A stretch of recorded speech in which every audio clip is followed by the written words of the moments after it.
Like some people say, oh, I only have a 0.01. Bitcoin is so scarce, right, that 0.01 represents a purchasing power much higher than you can possibly imagine. All I can tell you is that the number is going to go up. Where it's going to go, how high it's going to go, I have no idea. But it's going to go very, very high. But one day, it's going to be worth hundreds of millions, maybe billions of dollars, in fiat denominations. That makes it, people are going to lose their funds in one of two ways. Either they're going to lock you out of the bank account like they did in Lebanon, or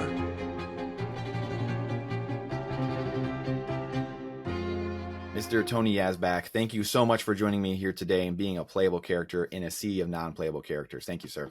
Hey, Brandon, appreciate you having me, man. Happy to be here. This is going to be a blast today. So we're going to dive into the world of Bitcoin self-custody with cybersecurity expert Tony Yazbeck. This is one of your quotes recently, or I can't remember now if it was recently or not, but something you've said in the past is when banks start offering Bitcoin custody services, remember trusting third parties with your Bitcoin defeats its purpose. And that's kind of the theme of the talk today. Some people might know your story. We'll touch on it here today a little bit.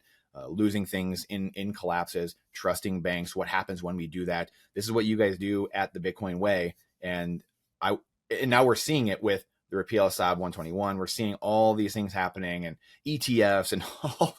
We got a lot of stuff going on here. And, Bitcoin was, Bitcoiners are against government. Now we're in bed with the government. Now, to me, that's the Trojan horse. To me, I think it has to go that way. It's permissionless money. And that was inevitable. However, you are here and you are the man of the hour of how can we protect ourselves and ride this line between, being a permissionless money and being involved with governments and banks and what's happening here. But you are the man of the hour. So I'd love for you to start unpacking this. Tell us, about your story a little bit and what happened and what led you to what you are doing here now today. Sure, man. I mean, to sum up a long story, I ran 3 businesses, all in the tech space, for a very long time. And back in around 2017, 2018, I made the drastic mistake of deciding to listen to some friendly advice to retire a little bit, and just like enjoy life instead of, packing it hour after hour for all of these months. And so I did. And, it was fine for a little while. And, life in Lebanon was absolutely, glorious, 5-star all the way, especially if you're financially comfortable. You are like a king over there. It's very few places around the world that give you such a high quality of life there. And, the banking system in Lebanon, when it was running well, was, one of the elite. For the last 30 years, it was touted as the gold standard to copy.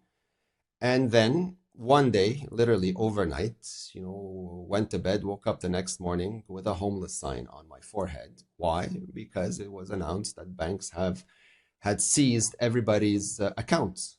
No one had access to any more money. Gone. Poof. Like a flip of a switch. Your credit cards don't work. The ATMs don't work. Nobody answers the phone at the bank. And, initially you think this is like some sick joke, but very quickly you realize that no one's laughing here. And this is a serious problem. And you freeze. No one prepares you for something like this. I remember I literally froze. I had the most chilling spine, like chill go down my spine. And for the first time, like I had no expression or words. I actually sat down and started to shake because like I didn't know how to react. Like, again, you don't prepare for anything like this. But, you have to deal with it because, now all you have left to your name is literally what's in your pocket and what's in the kitchen, when it comes to food. And what amplifies this problem is if you have dependents, now all of a sudden, seemingly, unimportant things become a huge deal. Like, what's for lunch? I have no idea what's for lunch, whatever's in the kitchen. And when that runs out, where are you going to replenish it from? There's no money to buy anything. So you have to resort to anything that comes to mind to get what you want, right? So it was a horror show unfolding in real time. You had supermarkets looted, you had people on the street rioting, it was complete mayhem, like something you've never seen before. And how people survived, me included, is we were thrown back like to the Stone Age. You had to barter, right? Because nothing's working. So how do you live? If you have a skill, with something, you trade it for something else.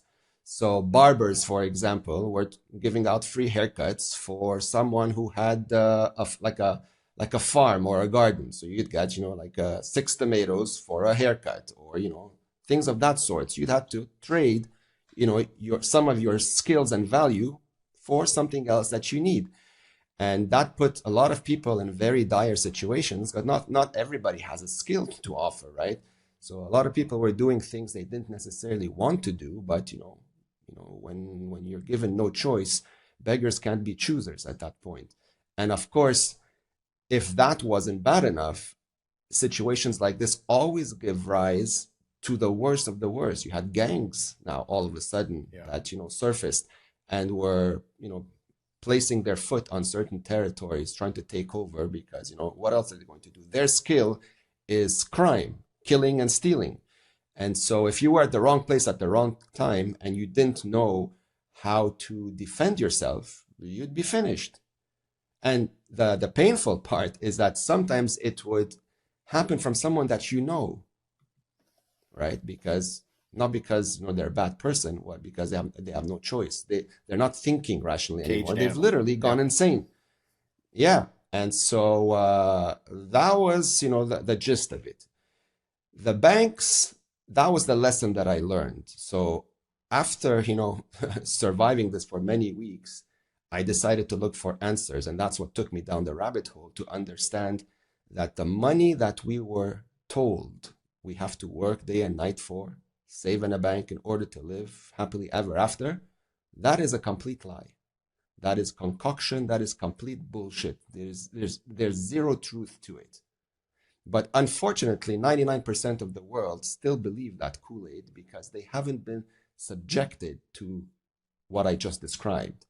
And in my opinion, that is not a good thing because it keeps you blind in the same way it kept me blind for many years until that, Thor hammer comes crashing down on your life and nothing is left.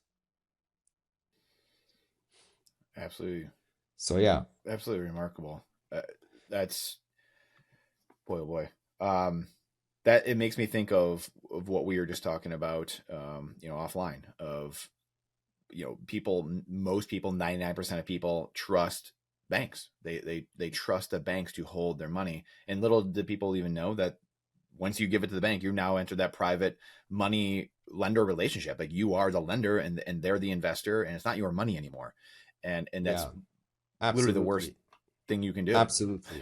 Truly. And if you want more proof of this, what they did in those Lebanese banks to tell you the level of theft that goes on. If you were saving in US dollars in a Lebanese bank, they illegally converted your US dollars to the garbage local currency, which then hyperinflated to nothing. Okay? The US dollar doesn't belong to the Lebanese government or the central bank, but they stole it anyhow. Then they applied capital controls. Nobody can take their money. But during that same time that those capital controls were supposedly active, billions of dollars were being siphoned out of the country. Who do you think that money belonged to? It belonged to the actual thieves, the corrupt politicians and the bankers and all that, who were responsible for this heist. They were funneling their funds outside the country because why not? It's their privilege, right? While the rest of the country goes to hell. So that was the lesson that I learned, that the money in a bank is not, first of all, it's not money, okay? It's worthless toilet paper that is printed by a bunch of psychopaths on a whim. They want money, they hit a button, they print it. You and I have to go work for it, right? So the fiat system, I learned, was simply created for theft, control, and surveillance. Nothing more. And when you live through an experience like this, There's no force in this universe that's going to change your mind about this fact, right? So, but most people that still live in privileged countries, especially like in the West, in the US, in Europe, where everything still works, okay? You listen to a story like this, it might shock you or affect you in the moment, but after the conversation is over, your life is pretty much still unchanged and you go on about it as if nothing happened. But the Ponzi that's going on in the background is not stopping. See, the reason why economically things are so bad worldwide is because the money printer has gone absolutely insane. Inflation, a term almost no one has heard of before, all of a sudden now everybody knows by heart.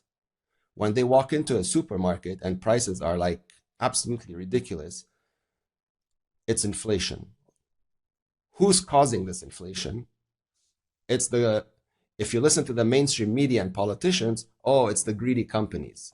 They're just hiking up their prices because, they just want to make more money, right? And the general population, those that are not paying attention and just, swallow the Kool-Aid, well, they believe this garbage. And, their instinctive reaction is to work harder because that is the right approach. Again, another bullshit lie that we were fed since the day we were born. The fiat system is a rigged system. You cannot win in this system. It is designed to destroy you financially. It's a system created to steal, right? It's like when you go to a casino, what are the odds of winning? Less than 1%. But yet everybody goes because they think they're smarter than the next one. And, they're going to give it their best. And, and sooner or later they come out also empty-handed. So thinking that you have to do 2, 3, 4, 5, 10 jobs to keep up with inflation is insane, because you're hoping that you're going to beat the rate of debasement, which is just not going to happen. Because one, there's only a certain number of hours in a day, and two, you need to sleep at some point, right? So it's not like you're a machine that can keep going on forever. So if you think you're going to make more money to beat the rate that this bucket is leaking, that's a losing game.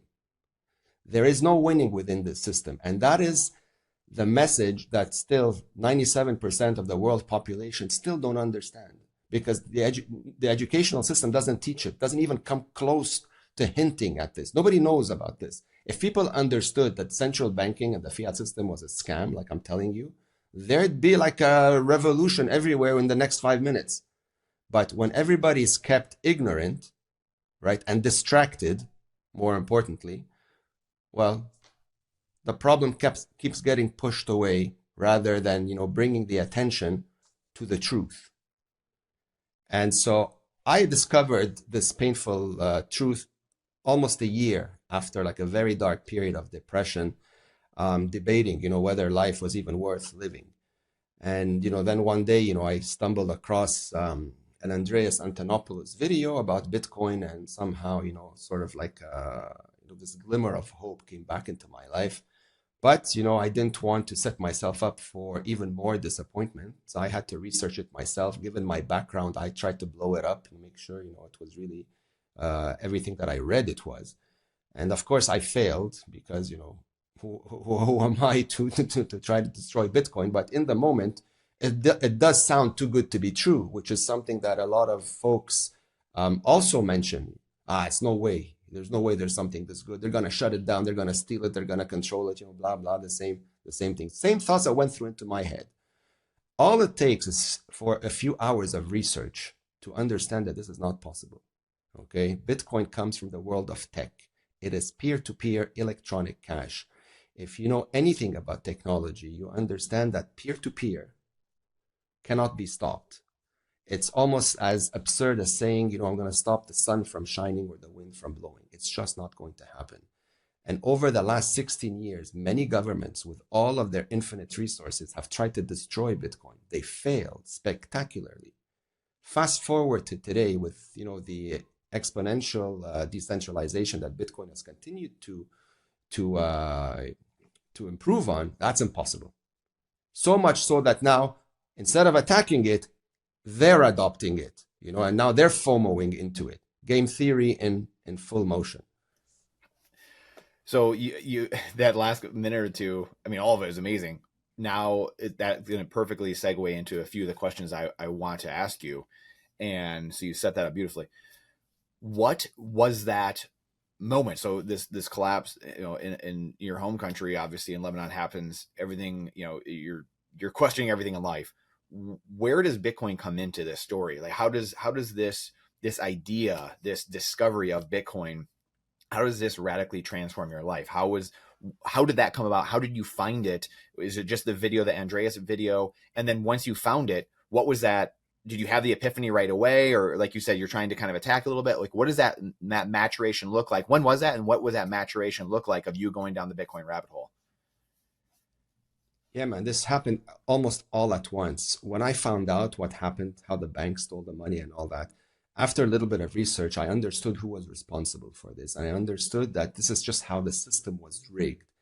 And that fueled me with so much rage and anger that I didn't know where to place it. It was such a powerful hatred towards something that I couldn't control, right? And so when I found Bitcoin, it was the first glimmer of hope to completely break free from a system that was designed to keep you down. Like the fiat system is a slave system. As long as you stay in it, you are literally somebody else's donkey.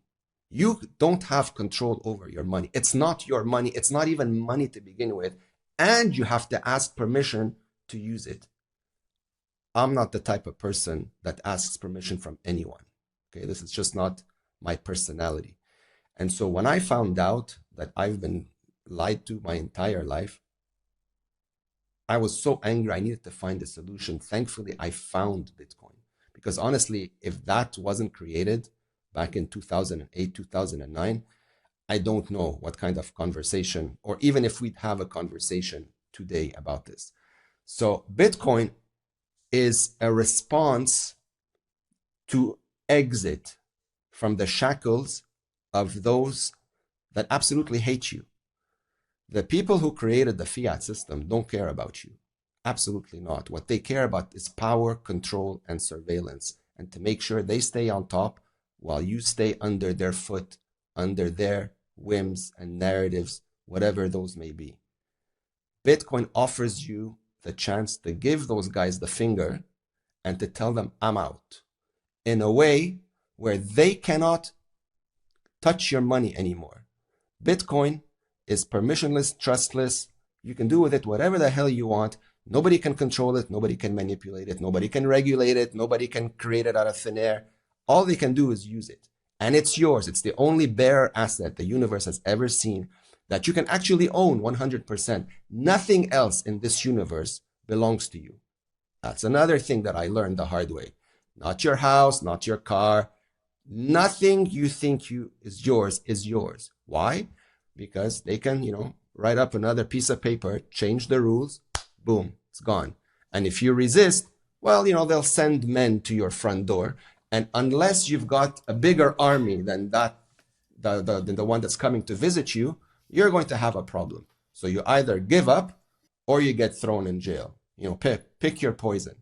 So Bitcoin changes all of this. But you have to understand what it is. You can't just listen to some guy on YouTube and just go crazy thinking like it's the golden hen that's going to give you, your Lamborghinis next weekend. That's not what Bitcoin is. But unfortunately, a lot of newcomers in the space, that's exactly what they see. They see this Bitcoin as a ticket to make more dollars or euros or other fiat currencies. And at the end of it, they end up wrecked because they can't take the volatility. They understand nothing. And they sell when they're not supposed to sell, right? Bitcoin is not an investment. Bitcoin is not a gamble. Bitcoin is not a get-rich scheme. Bitcoin is a savings technology. It's your statement telling the world, you don't control me. You don't own me. I am free. I live on my terms. And as long as I'm following legitimate rules, you have nothing on me. that's why they call it you money. But in order to take advantage of that, you have to learn how to own it, right? Bitcoin's revolution is the whole premise of self-custody. But if you're going to leave your Bitcoin with an institution or engage an institution to help you protect it because you think it's safer or more convenient or whatever, concoction you come up with, that lesson is going to come and bite you in the ass at some point, right? So lots to unpack here, but Bitcoin is really, it's a transformational journey. It transforms you as a human being, both morally, ethically, spiritually, certainly financially. But it just really changes your lens on the world.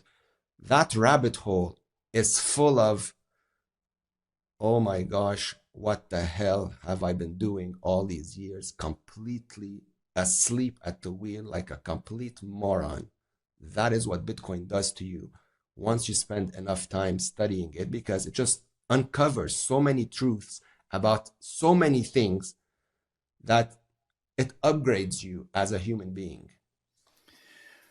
Do you think that, and there's no such thing as perfection in life, but I mean, do you think that Bitcoin is the perfect investment or the perfect money for your wealth and freedom? Because like you self-custody is what you guys do. And that's, to me, that was one of the ahas of a few years ago, or whatever it was, 5-6 years ago. I guess actually a little longer than that. Time flies. And you just said that self-custody is, you don't own anything. And that was one of my big ahas that Orange Pilled me. You don't own, your property. You got to pay property taxes on it. Your stocks, someone else holds the stock. You go on and on and on. There's always a counterparty to this, and so gold and silver, obviously, it's a bearer asset. However, there's an inflation rate. You can't move it over space. So Bitcoin is the first time that we have that, and self custody is truly that revolution. I would love for you to kind of unpack your thoughts on this and on self-custody and what really sets apart Bitcoin and self-custody versus really every other asset, every other money we've ever known. Because and this kind of knocks down probably a handful of the objections people have with Bitcoin itself. Yeah, absolutely. I mean, once you understand money to begin with, and you realize, that the money in the bank is not yours, and that third-party custodians cannot be trusted because, they dictate the rules and you have no choice but to follow, right? So the money, the fiat money initially is not your product. It is the product of those who created the bank, the central banks, governments, and all, that fiat cartel. That's their product. So you have to play by their rules, right? And those rules are not in your favor. They're in their favor. Bitcoin was sound money created to exist outside that system. It was essentially created to replace the fiat system by real money that cannot be co-opted, corrupted, manipulated, regulated, printed by, to infinity by anyone, irrespective of how much of it that you own, right? But the key to benefiting from this is owning it. Again, owning money, it's not like putting it in your pocket, like we've been led to believe, for all of these years. Owning money, meaning fully owning, the private keys that control that money, meaning like nobody can threaten to take it away from you. Nobody can shut down your account. You don't need to ask anybody's permission to send, money from one person to another, irrespective of the amount involved. You don't need to tell people what you're doing, how much money you're sending. All your privacy is yours. You decide if you want to share that information. All of that is only possible when you own the bearer asset, Bitcoin and self-custody. So there's a lot of institutions now coming into this because unfortunately they understand what we understand of Bitcoin and all of its benefits. And they realize that this at some point will become the global reserve. In my head, I am 100% convinced of it because it's the only thing that every single government is going to agree on. None of these guys trust each other, right? So they're not going to decide to use something that they know someone else may have an advantage over. Neutral money, same rules for everyone, irrespective of how much you own. But again, you need to own it. So when the banks and institutions come into Bitcoin, they're allowed to custody it, right? So what do you think is going to happen? If you're liking this interview, but you're just wondering, you know what, Brandon, this is amazing stuff. And I get you have these guests on and they're talking about how orange pilling the world is so great and how Bitcoin is going to take over the world. How in the world do I educate my family and friends? How do I get people to understand what most people just don't care about, quite honestly? Bitcoin trading cards is the way to do that. When you open up these cards, you see the foil cards, you see the chase, you see the glossy cards, young, old, boy, girl, man, woman, it doesn't matter. People love these cards. It's awesome because they're super valuable, by the way. Amazing little side note. However, it Trojan horses them into the most important thing of the day. It's not politics. It's not all the things that we fight about. It's changing the money, fix the world. Bitcoin trading cards is the best way that we have going in order to do that, no matter who you are.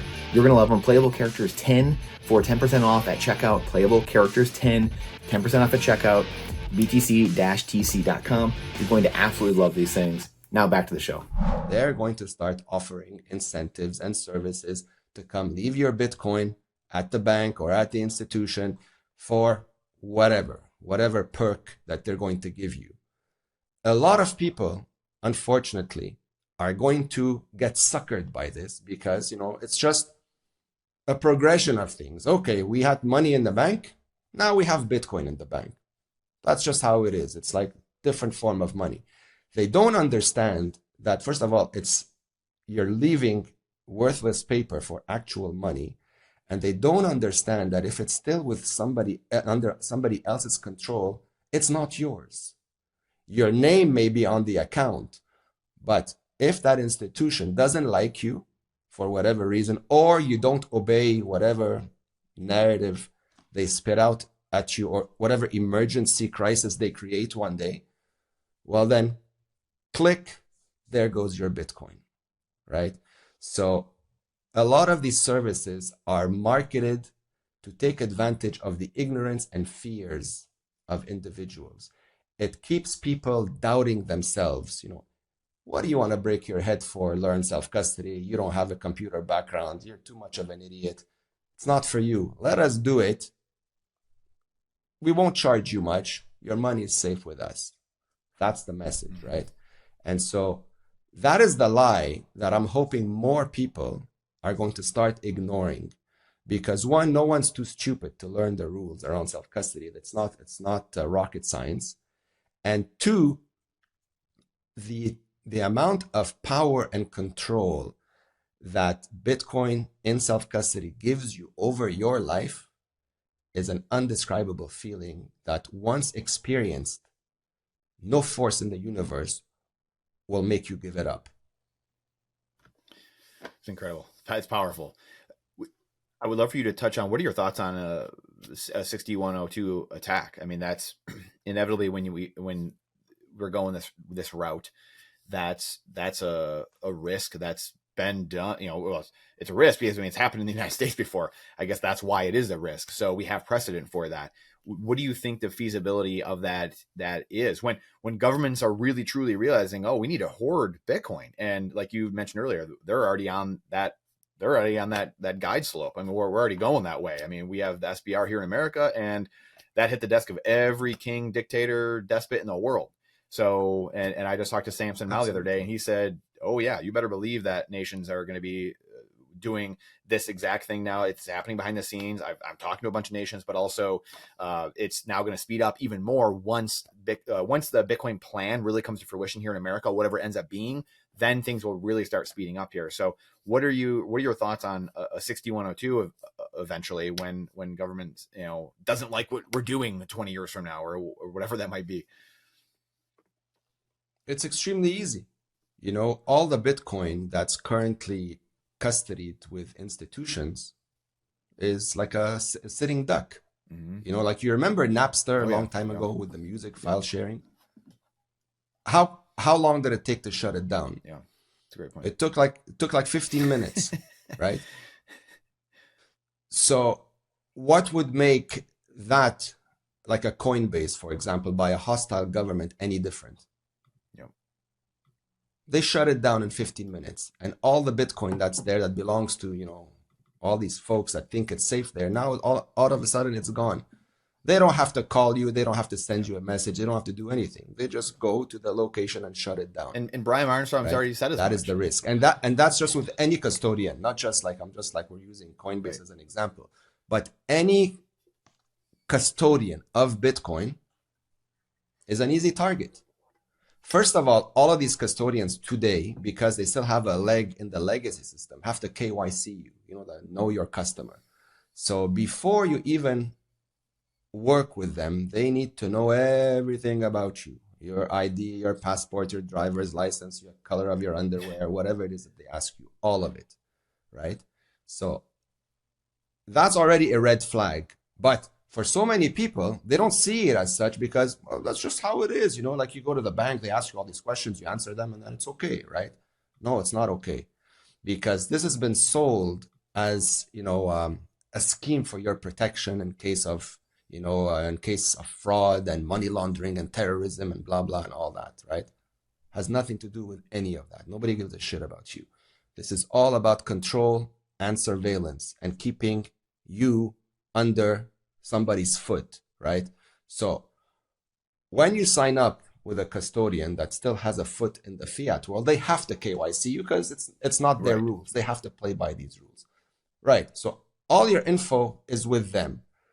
Problem number one, are you sure that information is well protected? You have no idea, right? You assume that because it's a reputable company or a reputable person that your data is safe, but you have no guarantees. Cybersecurity is not easy, right? Like doing it the way it's intended. First of all, you need extremely sharp people, and these people are not cheap. You're not going to hire them for, $15 an hour. So that requires a high budget and an ongoing one to stay on top of things, because like every technology, things evolve, right? Threat models come out of nowhere at some point. And now you have AI playing on both sides, the side of good, but also the side of bad. So twice the attention needs to be put on these things. You have no control over this. So if that data gets leaked, and it's been leaked many times, if you just read the news, many companies, all of a sudden millions and millions of records all over the place. But this is different. This is not just regular data.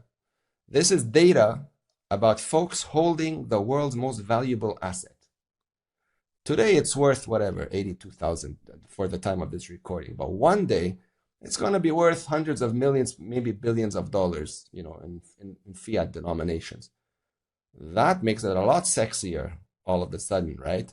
So if that database gets leaked and your name is on it, well, now you have a problem potentially, because whoever stole it or hacked it or whatever that may be is no clown. They know exactly what they're doing and why. And so if they happen to be in your vicinity, well, you may get like a visit at some point. Now you have to deal with it. That's one. There's a lot of other services too that give you the whole custody. Like, for example, we hear about this collaborative custody. I don't like it or recommend it at all, because the intentions may be nice, but the practical risks about this are too high for my liking, especially knowing where I came from, seeing what I've seen in the legacy system. You take zero risks. You trust absolutely no one, because no one can be trusted. And under the right circumstances, anybody can be corrupted and will turn against you to save their own ass. That is a fact. It's not, it just happens here or there. This is human nature.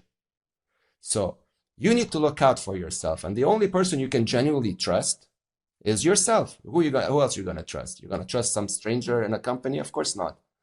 But you have to trust in your ability to trust yourself. And that comes with knowledge and education.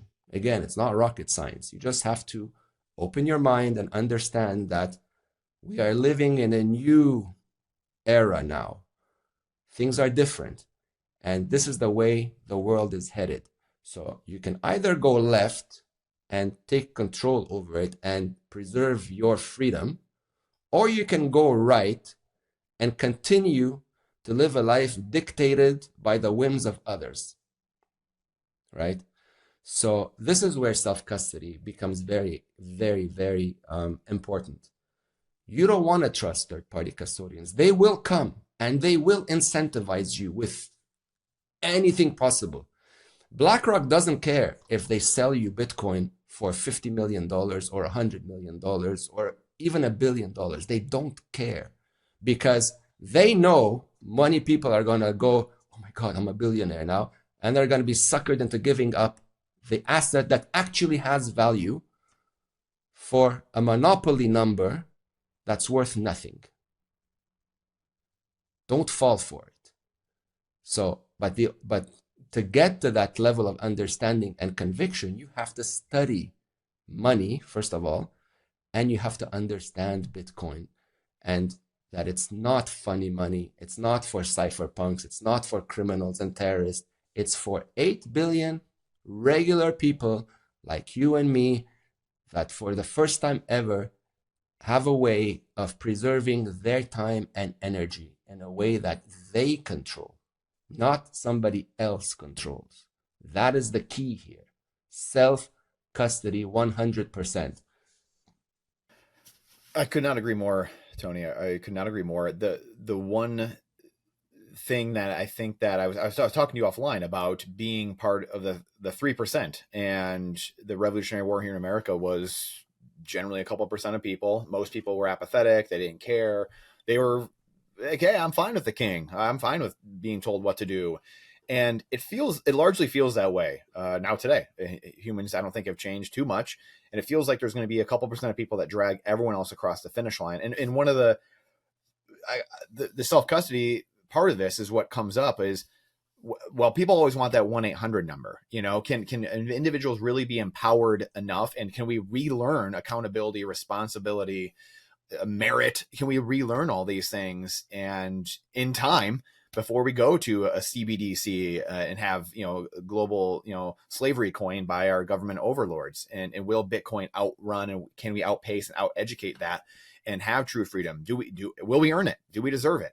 So what are your steps for educating newcomers and helping them understand this? And do you think we can get back to that, where we're empowering people, and as this grows and builds, and it started as a couple percent of people in the American Revolution, but then it started to grow over time as the Patriots started turning the tide and winning. So how do we start doing that? It feels like we are with the SBR, and governments are in bed, but still, I mean, look at, sentiment for Google for Bitcoin is way down. People don't care. I mean, they're fine with the frog in the boiling pot, seemingly. So what changes? How do we change this? Is it calamity? Is it fear, FOMO, more Canadian trucker events? Like, what happens? Lebanon, like what happened with you, things collapsing, banks collapsing. What happens?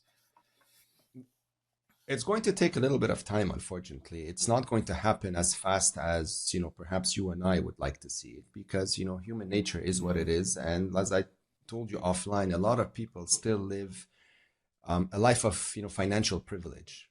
For them, everything still functions. There's no imminent warnings yet, right? A lot of folks complain these days that things are super expensive, but their instincts are just to work harder in order to sort of make ends meet. But that's going to end. It's not sustainable. Like the debasement is going to increase. It's not like where you're gonna pay $37 trillion of debt, right? Like where are you gonna get it from? It has to give at some point, right? So if I'm using just the States as an example, most Americans today can't afford a $400 emergency.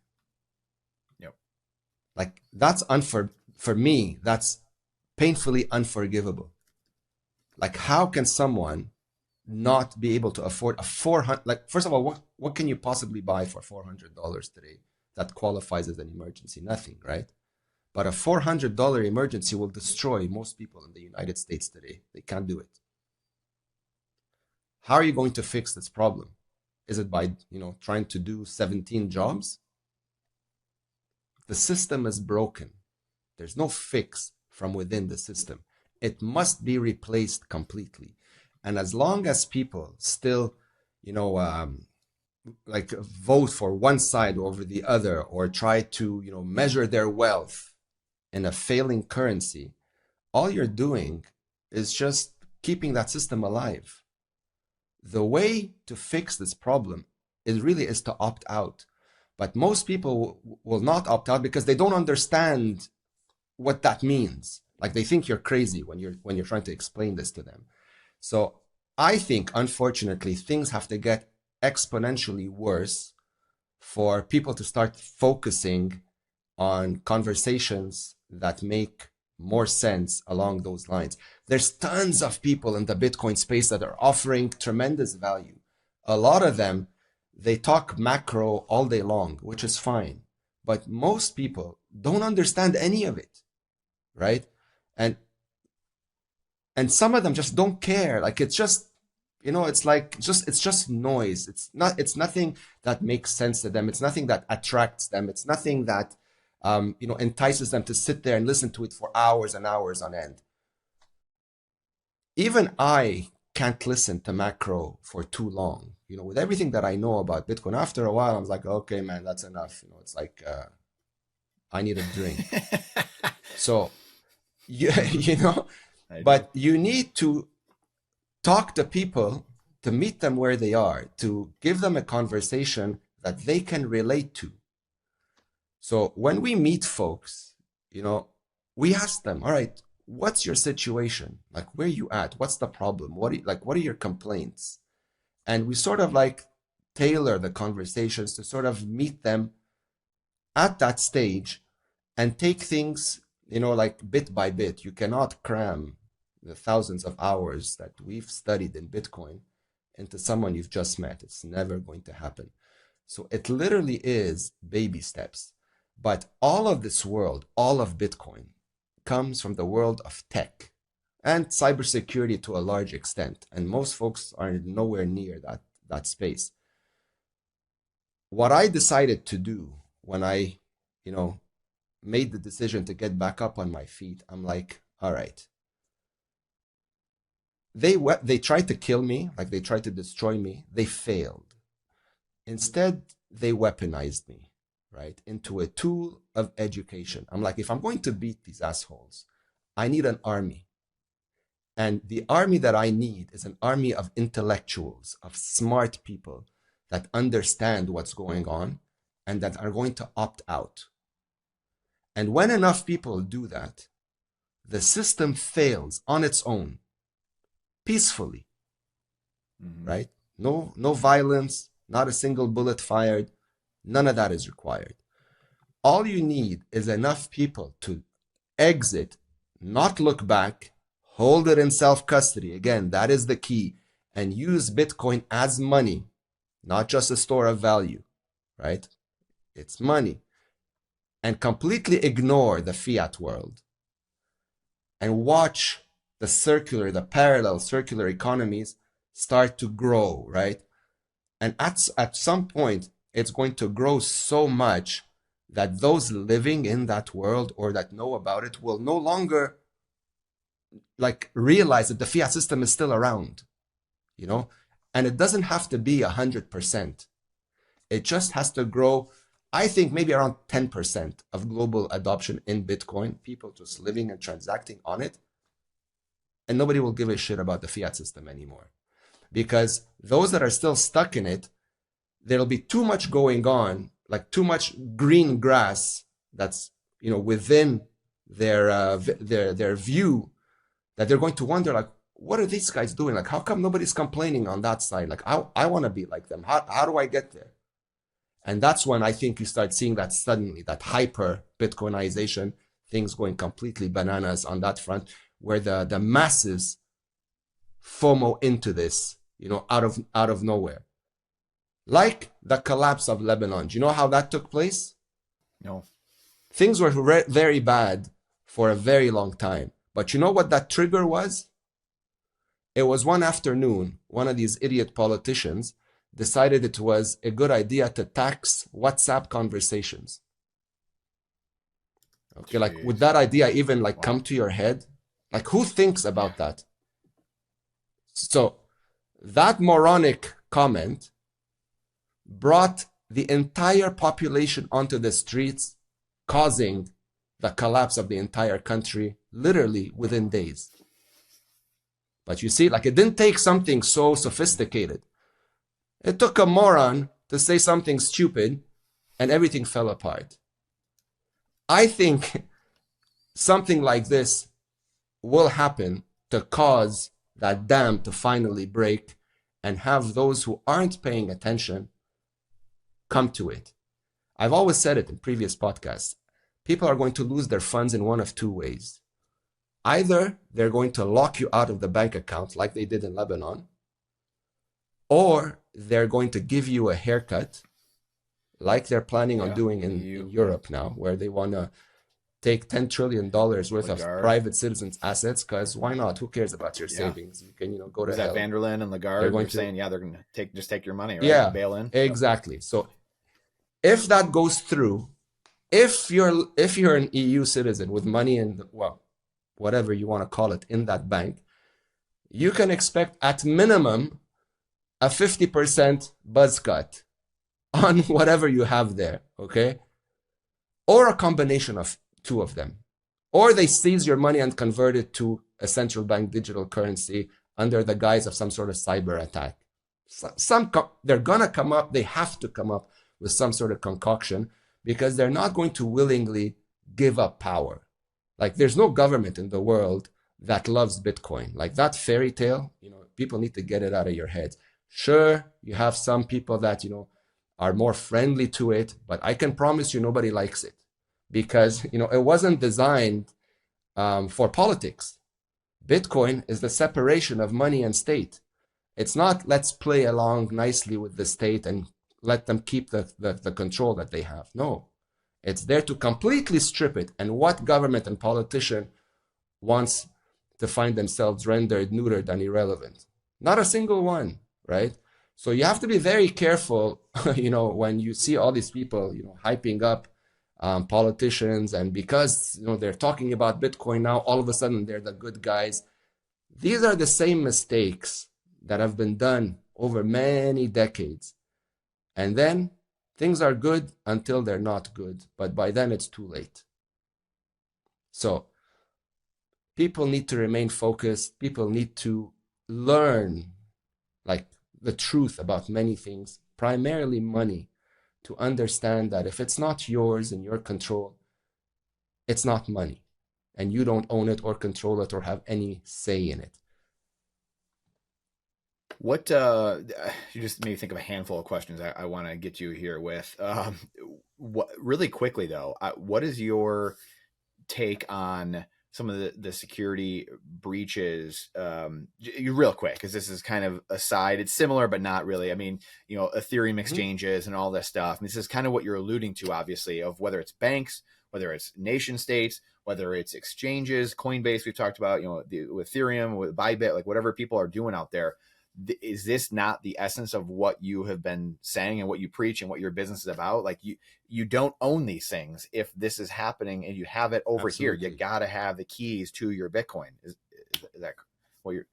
Absolutely, yes. And the distinction between Bitcoin and crypto could not be more clear. If it's not Bitcoin, it's garbage. It's just digital fiat.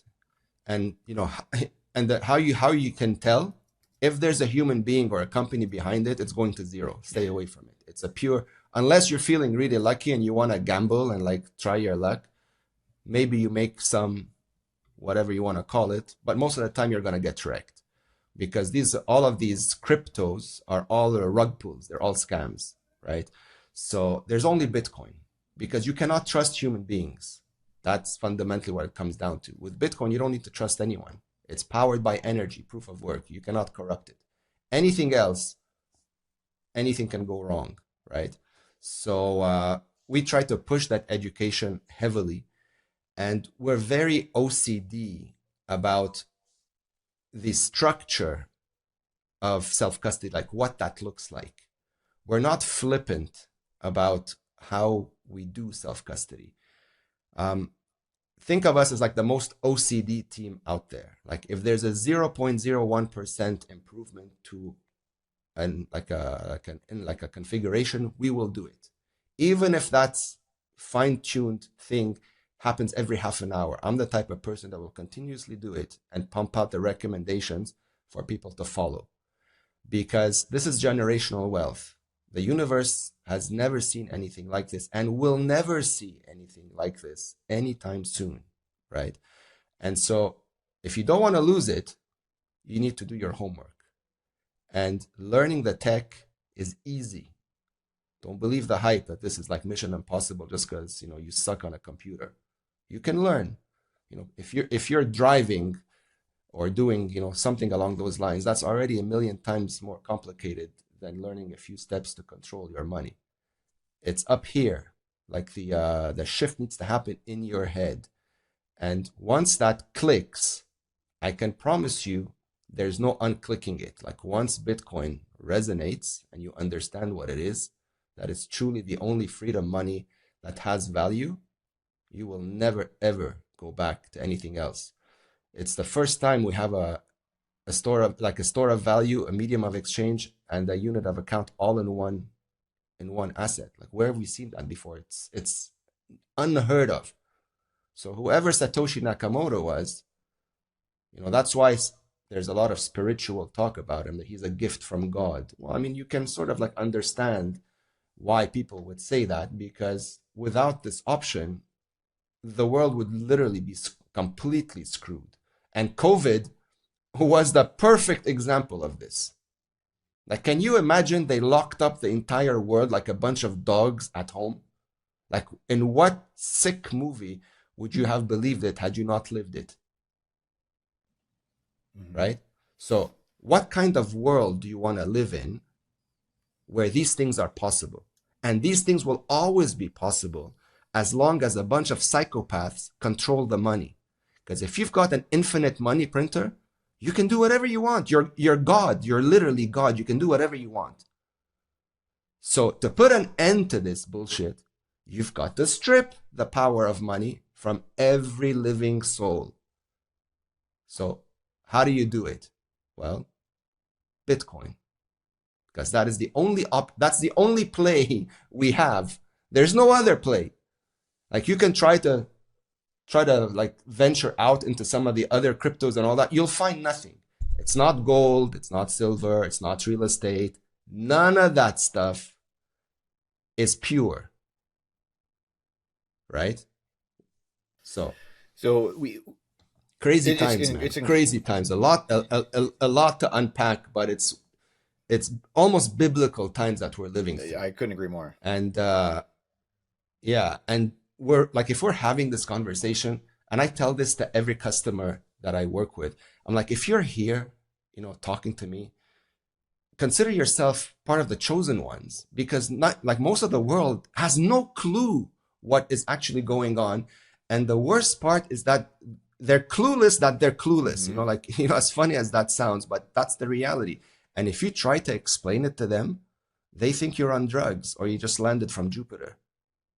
So you cannot force feed anyone something. You just you almost want to wait until they get burnt, and then they will come to you and ask you, all right, what do I do now? We're trying to prevent that blow up as much as possible. But you can't force people to do what they're not ready to do. Like you can't help someone who's unwilling to help themselves. You can only keep pushing the message, the consistent message. And this is what we do here at the Bitcoin Way. We're relentless, and we're very strict about this, like very unforgiving, because I know the hell that I came from, and I will never forget it. And I make sure to remind myself to never forget it, to never get complacent, to never let any form of success blind me to what's actually going on in the background. In hindsight, as horrific as that experience was, it had to happen. Otherwise, I wouldn't be sitting here with you doing this conversation or running the Bitcoin Way, trying to reach as many individuals as possible, to give them that knowledge, to make them understand what I understand, so that they can live their lives on their own terms without needing me or anyone at some point. They take this knowledge that they've learned and they pass it along to whomever they choose forever. That is the Bitcoin way. It's powerful. It would just make me think of, a lot of this has been centered obviously around self-custody and just the importance of that, and that being the true innovation of what we are, in custodying your own assets. And it would just make me think of, Putin going into Ukraine, stuff going on all over the Middle East. Obviously, we talked about the Revolutionary War. We've talked about government, rehypothecating 6102 attacks. We talked about all these things that are there, and then and those are negative things happening. But then the beauty, the positive that has come from that, like you said, your own crisis in Lebanon, and what the beauty that has come from that, like you said, creating this company, helping so many people with their self custody, which again is the revolution, is the true innovation. It makes me. You have to laugh at some of these things. I don't know if you saw a couple of years ago in the FDIC, they had that meeting that, like, 25 people at a round table all sitting there like snickering and saying how the banks were very shaky here in America. And they're like, well, no one else needs to know that. Ha ha ha ha. And it was like, I have it on my YouTube from like 3-4 years ago. And it's the most remarkable thing. I think Mark Moss had initially found it, or his team found it. And it was one of the most stunning things. It's like a 3-hour, and it's the FDIC, the people that are supposed to insure your money. So to everything you're saying, and they're there saying like, yeah, the money's not in there, like we have a fraction of it, just in case. And the banks aren't that safe, but no one else needs to know that. In saying all of that, and do you think that the USA is going to, and BRICS even, so the BRICS and the USA, what's happening here with Saylor and Donald Trump and Elon and David Sachs, do you think these guys are looking at it, and Howard Lutnick too, for that matter, and Besant, are they trying to rebase the dollar off of Bitcoin or even some gold and silver, like just hard assets? Like, what do you see going forward when it comes to this geopolitical, like, cat and mouse that seems to be really starting right now? Listen, the current administration, Trump's administration, is definitely much better news for the US than the alternative, that's for sure. But let's not kid ourselves. No administration is going to vouch for the separation of money and state, right? Yep. So, I mean, as friendly as they are to Bitcoin, the best that they're going to do, in my opinion, is just stay out of the way, right? Now, they're going to add Bitcoin to a strategic Bitcoin reserve. They're talking about this and, all that good stuff. And many people are cheering it on. Without really understanding, what the implications of this are. They're cheering it on because they happen to hold some Bitcoin, and now all of a sudden they are seeing, 1 million, 10 million, $100 million Bitcoin, and that's what they're excited about. Again, for the wrong reasons. Number go up is the most useless metric around Bitcoin. It's the most insignificant one, but yet it's the one that's attracting the most attention from those that understand nothing. That's how you know somebody's clueless, is because they look at the price. What's the price? So once you understand Bitcoin, you realize that the Bitcoin's price never changes. One Bitcoin is one Bitcoin.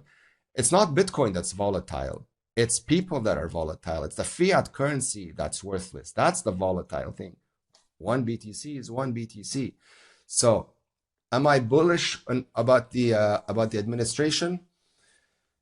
I'm neutral. I'm happy that they're going to get out of the way, and I'm happy that they're taking measures sort of to slow down the decay, because things in the US got so horrific that I think at best they can slow it down. I don't think they can fix everything. It's like, how are you going to fix, decades of problems? But there is talk now about stable coins, and that worries me, because a stable coin is a central bank digital currency, just marketed with a different name, right? What's Tether, for example? If they decide one day to stop it or start censoring transactions, what stops them? So a stable coin is a CBDC that just hasn't been activated or weaponized yet. So I think their plans is to somehow extend the lifeline of the US dollar, which might work temporarily. Long term, I don't think it's sustainable. But some countries, like in Central or South America, that are really in dire situations, those will be sold the pipe dream that, look, Now you have easy access to money. You can do this, blah, blah, blah. But what does that really do?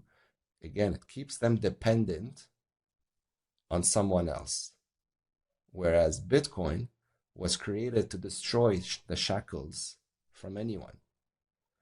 But it's not going to happen overnight. There's too many hurdles still for it to take place at a fast enough pace. In my opinion, it's going to happen no matter what, because the money printing is not going to stop. How can it? If you stop it, the whole Ponzi falls apart 10 minutes later. So something's going to give. Whether they extend that lifeline a little longer, I have no idea, man. I wish I had a crystal ball to tell you. But for those that are, getting all excited about the number go up, the number is going to go up anyhow. These events might speed it up. But if you notice what's happening now, like at the time of this conversation, like how much bullish news is there out there? In fact, in the whole 16 years, I've never heard so much bullish news. Never. Like never. It's never happened. Nation state adoption, institutional adoption, strategic Bitcoin reserves on so many levels, people buying, tens of thousands of Bitcoin, blah, blah, blah. And yet the number go up, maxis are all crying because the number is not going up, it's going down, and they have no idea why, right? Mm-hmm. So if with all the bullish news, that price is going down, it should tell you something, right? So you need to control what you can control. That's always been my motto. You cannot control the fiat world. That's out of your hands. Focus on what you can control, which is your time and energy. Bitcoin is a savings technology. If you have an income coming in, consider saving a portion of it in Bitcoin. Because over time, your purchasing power is going to go up. It's not going to go down. People living on a Bitcoin standard rarely complain about money. Have you ever realized that? Because their purchasing power goes up. Whereas someone who's not on a Bitcoin standard is always complaining about high prices. It's like an inverse correlation, right? Like the famous example about the house. 5 years ago, you could buy like a nice house for, 300 Bitcoin. Today, you can buy it for 5. But someone who only has dollars can't buy the door because it's so expensive, right? So again, you need to understand that this is not some sort of magic trick. One asset is created to be deflationary, fixed supply, scarce asset, the world's scarcest asset, 21 million from now to eternity. And the other one was created to be printed to oblivion. So pick which poison you want to play with. One is a road to hell, guaranteed mathematically, and one restores your purchasing power and time of energy, and more importantly, your freedom. Bitcoin is freedom go up. It's not number go up. It's you in control of your life goes up. That's what it's about. This is what the Bitcoin way truly represents. Beautifully said. So we were just touching on, $10 million per coin, all these different things, right? And price. And Mike Maloney is one of my favorite people of all time. 15 years ago, just studying gold and silver and everything. And he always said, most people know the price of everything and the value of nothing. And it's exactly what you were just kind of alluding to, where people get caught up in the number go up, which it's a great marketing mechanism, obviously. And so it's great for that. We get caught up in it. Everyone gets caught up in it. I just had a friend the other day, I saying, well, how can Bitcoin actually go to $10 million per coin? And I told him it probably doesn't. Purchasing power wise, it might, but it probably collapses. And Fiat probably collapses before we even get to that point. So, I mean, what when someone asks you, like I call it like the no bueno zone, like it's the no go zone, the no bid zone. Like at some point, the Fiat, no one's going to accept, like you said earlier, this worthless toilet paper for Bitcoin. Like who's going to actually accept that? In that perspective, where do you think that line is? Because I was talking to Samson the other day, and he was like, it might be 500,000 to $1 million. Where is that line for you? Is it $1 million? Is it 10 million? Is it 300,000? Like, when you see like, hey, people just aren't going to accept this trash anymore and they only want Bitcoin, where do you fall in that spectrum?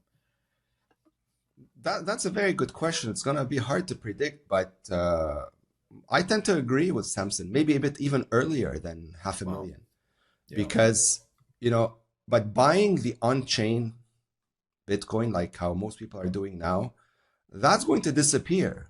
In my opinion, like literally any day now. I don't know why it's taken so long, considering all these big players are now, killing each other to see who accumulates more. I thought it would have happened already, but literally in 2025, I have a very strong feeling that this is about to happen. And when it does, you're never going to see it again, right? So when the masses understand Bitcoin and they start seeing that number go up, which it will when the supply is gone and the value starts pumping up on the charts, a lot of people are going to get excited and horny about this and are going to start asking questions. How do I get some, right? So the masses are going to get Bitcoin, benefit from it by earning it. You're no longer going to be able to go out and buy it anywhere unless you're sitting on like tens or hundreds of millions of dollars, which most people don't have. So how else are you going to get it? All right, now I need to earn this stuff. I don't want your shitty dollars or your shitty euros. Pay me in sats now. That's the only money I will accept for working. It'll start off slowly, but I think it's going to accelerate. Once people start doing it, and then their friends realize that they're doing it, and then their purchasing power is going up. It's like, oh shit, for real? Yeah, for real. Then I want to do it too, right? And that's how like normies, blah, blah, blah, blah, that's how it works. And so by then the dollar becomes irrelevant. Well, not just the dollar, but like fiat currency is irrelevant. Like, who's going to want it? Yep. Right. First of all, it's worthless. Second of all, it's not yours. Somebody else decides what you do with it.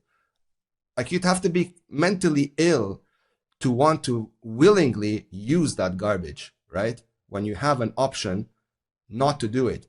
And we joke about this at the Bitcoin way. We're like, you know what, guys? In about 50 to 100 years, if anybody studies our time, they're going to think we were like the biggest morons to ever live. To actually think, that worthless paper had value, and we were like slaving for it, and we were paying taxes on it, and we were asking permission to use it, and we were putting it in the bank where they decide how we spend it. Like, can you just put yourself in the shoes of someone like 100 years from now, what they can possibly be thinking about us? Absolutely. It's modern dark age.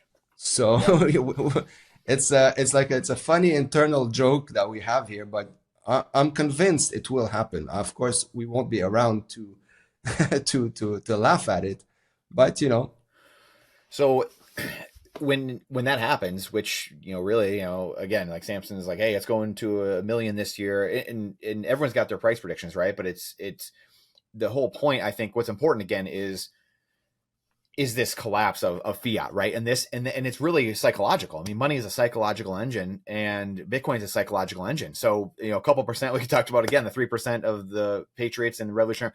A couple of percent of people will wake up tomorrow and say, hey, I'm not accepting this trash anymore. It's pretty much, it's game over. It's lights out at that point. It's, right? I mean, it's just a psychological, when the education becomes enough, or the hurt or the pain or whatever it is becomes enough, and enough people like flip that iceberg, and the iceberg just flips very quickly once it gets too top heavy. That's what it feels like to me. Well, look, it's not going to take a lot for Bitcoin to really go nuts. Like I said, I don't think we need 100%. We don't even need anywhere near 100% adoption for Bitcoin to win. It's already winning. Like, we're about, 3% global adoption now? I promise you that at some point, all assets in the world are going to funnel themselves into Bitcoin, because it's the only thing that's worthwhile at that point, right? So these crazy returns that people think they've missed because they didn't get into Bitcoin in 2008 or 9, they're going to be blown away.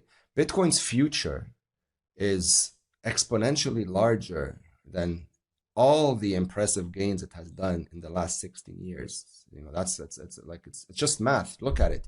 Back then, nobody was paying attention. Now there's 8 billion people looking at it, at some point.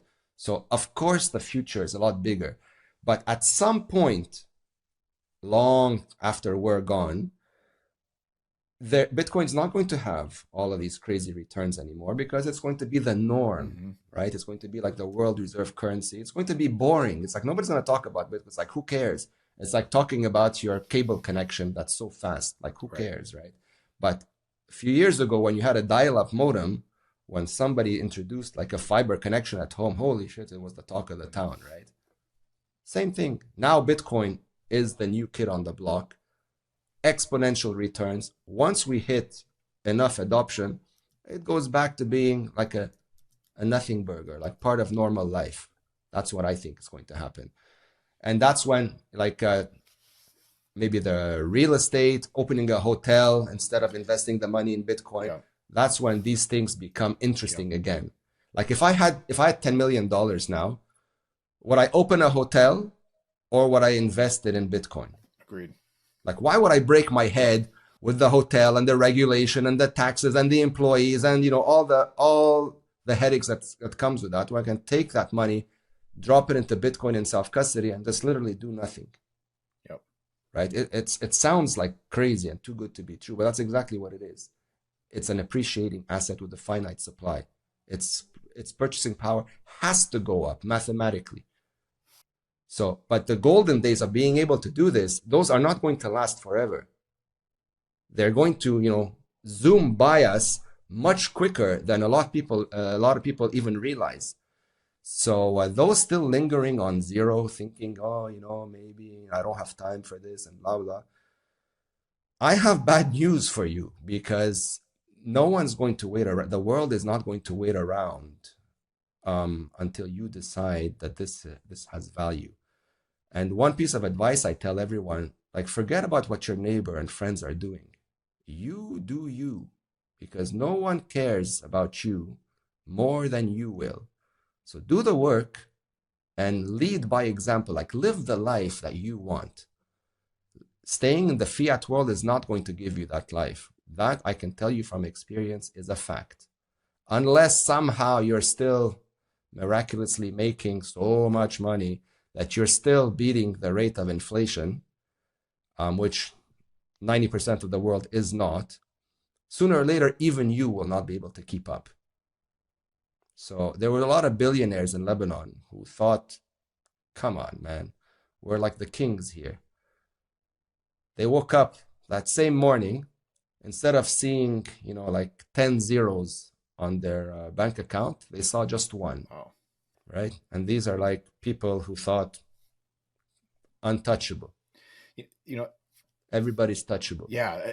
It's, I love that you said this because there's no better investment than, you know, people, again, this is something you hear about too, people saying, well, you're not doing anything for society. You're just like sitting there and hodling. And it's like, no, there's literally no better investment you can make in the world than putting your money in Bitcoin, this peaceful revolution, and defunding the corrupt fiat debt-based legacy monetary system. There's literally no better thing you could do for humanity than doing that right now for all of humanity. And so that's exactly what you just said. And I always go back to that and think that.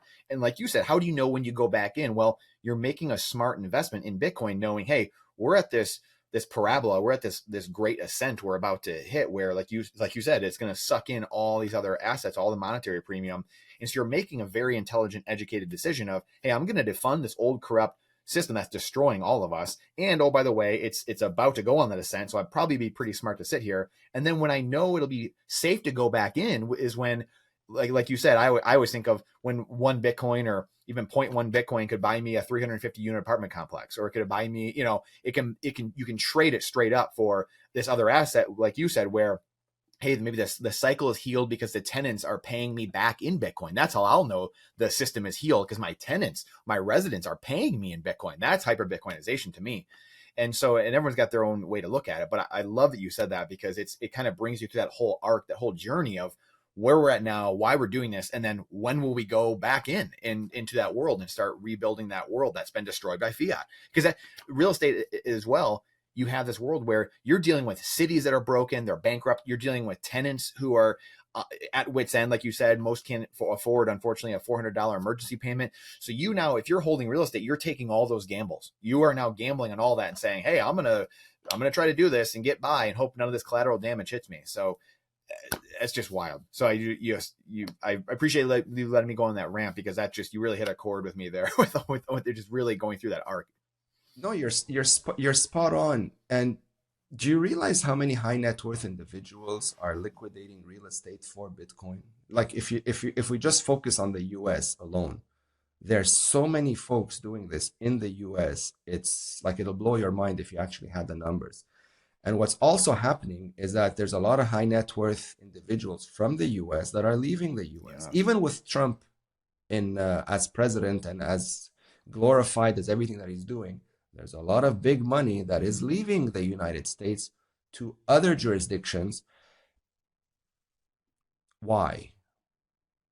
Right? Because now they understand that, they want to live on their terms in places perhaps that are really genuinely Bitcoin, pro-Bitcoin, Bitcoin friendly, maybe better tax incentives. Some places are very low taxes, or some of them are no taxes, depending on your situation, legally across the board. People are looking out for themselves. Remaining in the fiat system is a losing bet 100%. And you don't have to go out and buy one Bitcoin from day one. That's also something that a lot of people don't realize, which is, why they complain, oh, I'm late. Says who? Like, who said you were late? Who said you have to buy one Bitcoin? Did you decide this on your own?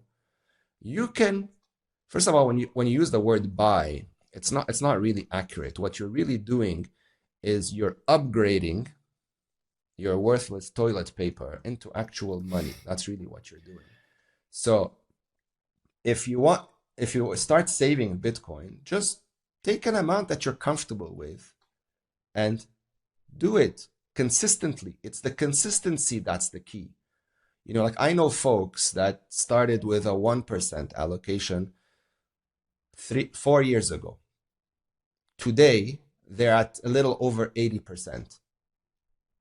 And these are like modest people. Now, I'm not talking about like ultra high net worth folks. I'm talking about barbers, grocery store people, like normal people like you and me, but that have actually taken the time to listen to me when I spoke to them. Because when I first started rebuilding my life out of Lebanon, I was freelancing. I was literally talking to anyone who would listen to me on the street. So everywhere I'd go, whether it's a supermarket, a barber, anywhere, blah, blah, blah, blah, blah, all day long. A lot of people would think I'm nuts, but some people would listen. These are the folks that I'm referring to. And today, like whenever I bump into them, they're undescribable conversations. They're really like life-changing situations for normal people that now, for the first time ever, have a chance at life-changing wealth. You don't need that much, right? And another thing is that don't get dissuaded by the tiny number on your screen. Like some people say, oh, I only have a 0.01. It's a bullshit number. What is that going to do? It's not a bullshit number. Bitcoin is so scarce, right, that 0.01 represents a purchasing power much higher than you can possibly imagine. Like one Bitcoin has 100 million Satoshis, right? So if you don't want to look at the 0.01, convert it into Satoshis. So you'd have a much bigger number, right? So if that makes you feel better, that number, that Satoshi, at some point in the not so distant future, will have a purchasing power more than $1. So if you're holding, let's say, I don't know, like a 0.10 of a Bitcoin today, which in today's price, I don't know how much that translates to, like a few $1,000. That thing can be worth like millions in purchasing power, generational, life-changing money, right? That's the lens that you need to view Bitcoin with, and not just, oh, look at this pathetic little number that I have on screen. It's not worth my while. That's not it at all. That's completely misleading. Yeah, and low time preference, right? Long term, like you said, work, provide. Yeah. This is not a race. This is not a race. It's going to take the time that it takes. But if you're just paying attention to the world today, it's speeding up. I didn't expect Bitcoin to be at the fiat price that it is, not at least for another 5 years. And we already broke 110, if I remember. Like I hardly pay attention to that stupid number, but I do it just, because I have to for conversation purposes. But we hit 110, right? Now it like retraced for, whatever nonsense is going on out there, temporarily, of course. But it's going to keep going, and much quicker than anybody realizes, especially this year. With everything that's going on, it's literally that beach ball example. Like, forces are trying to keep that Bitcoin beach ball pressed, but the pressure is so tense that any day now, you're going to see it, blow out, and no one's going to see it coming, except those, of course, that are sitting in self-custody, just smiling at that point. So well said. Do you think, or do you look at, so when we're talking about Bitcoin and value as opposed to Bitcoin and price, because again, how do you measure something with this moving fiat toilet paper? It's impossible. So do you look at like Bitcoin versus gold or Bitcoin versus real estate? Like when you're trying to just measure it in terms of purchasing power and where we're at, because I know I was looking at, it was one of Preston's things, or one of their macro things he did with Dr. Jeff, and and I think they were looking at Bitcoin versus gold, and that's always the one I kind of like using. So is there something that you kind of look at just to kind of gauge purchasing power and where we're at? I used to, not anymore, simply from a practical perspective. Like, I'm a tech guy, right? Like, what am I going to do with real estate or gold? Can I take it with me on a whim? Can I pay you with my house if I wanted to, send you money? I can't. I have like many hurdles to go through to deal with it. It's too much of a headache. Whereas in Bitcoin, it's a 20-second transaction. I can be anywhere, doing anything, and the amount is irrelevant. If I send you $1 or $1 million, it takes me the same 20 seconds to do it. Nobody's permission to ask, no papers to fill, no regulations to worry about. Give me your address, scanned, done. That's powerful, man. Like, if you're in emergency and you have to leave and you have to pay for stuff, you don't need the headaches of asking permission. You're the bank now. You are the head of security. You're the king. This is your time and energy. You control it and do whatever you want with it. And if you're living somewhere where they're giving you headaches about this, well, then consider leaving. It's not like you're stuck. Nobody's stuck. But, hard decisions, they take time, right? But often it's the right ones that are the hardest to take. Believe me, very few people have taken the hard decisions that I have in the last 5 or 6 years. And if I can do it, everybody can do it. Okay? As impossible as things may seem, there's always a glimmer of hope that you can hold on to. In my case, it really came down to legacy. Like, what legacy did I want to leave to those who depend on me? If I left, like if I took the shortcut, what message would that have left? Look at that loser. Things got tough. He left. Whereas the flip side is, you turn this nightmare into a life-changing experience for yourself, but more importantly, for as many folks that you can reach. That is my mission here. It's no longer to make money. Like I've said this multiple times, my mission here is no longer to become like this multi-billionaire. My mission here is to educate, to build that army in order to see the world that I want to live in, because that's going to be the ultimate revenge, the ultimate win for society in general. When you see the corruption collapse, human beings win. And that's where we enter into that Renaissance, new world that everybody's talking about. And the only way that world exists is if there's no chance in hell any one of us can corrupt it. And the only way that's going to happen is by using incorruptible money that nobody can control or manipulate. That is Bitcoin. And at some point, mark my words, when governments really become entrenched in this, those that get it will create federal laws making it illegal or like a criminal offense at the highest level for anyone to screw around with the Bitcoin network on any level, whether it's a joke or otherwise. You try to screw around with the Bitcoin network, we're throwing you in jail permanently. Because now it is the lifeline of society. Right now, they have a vested interest in it. So it's going to go from this, we hate it, we have to destroy it, we have to kill it, it's criminal money, to if you touch it, you're done. That's what I think is going to happen. Because, again, at some point, you'll have no choice. Bitcoin will dominate.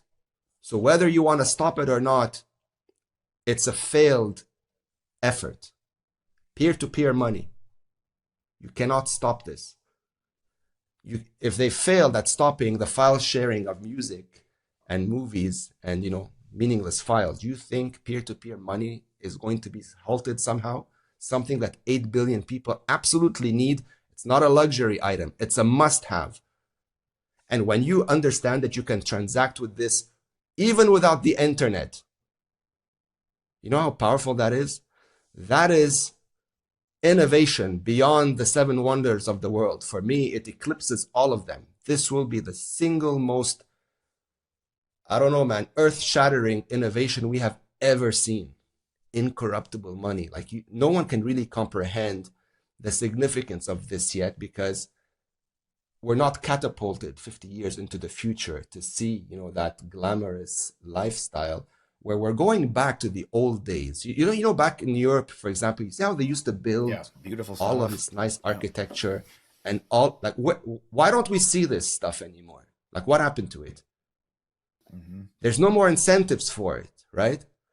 So maybe we go back to that type of world again, where you don't have to slave to have a good life.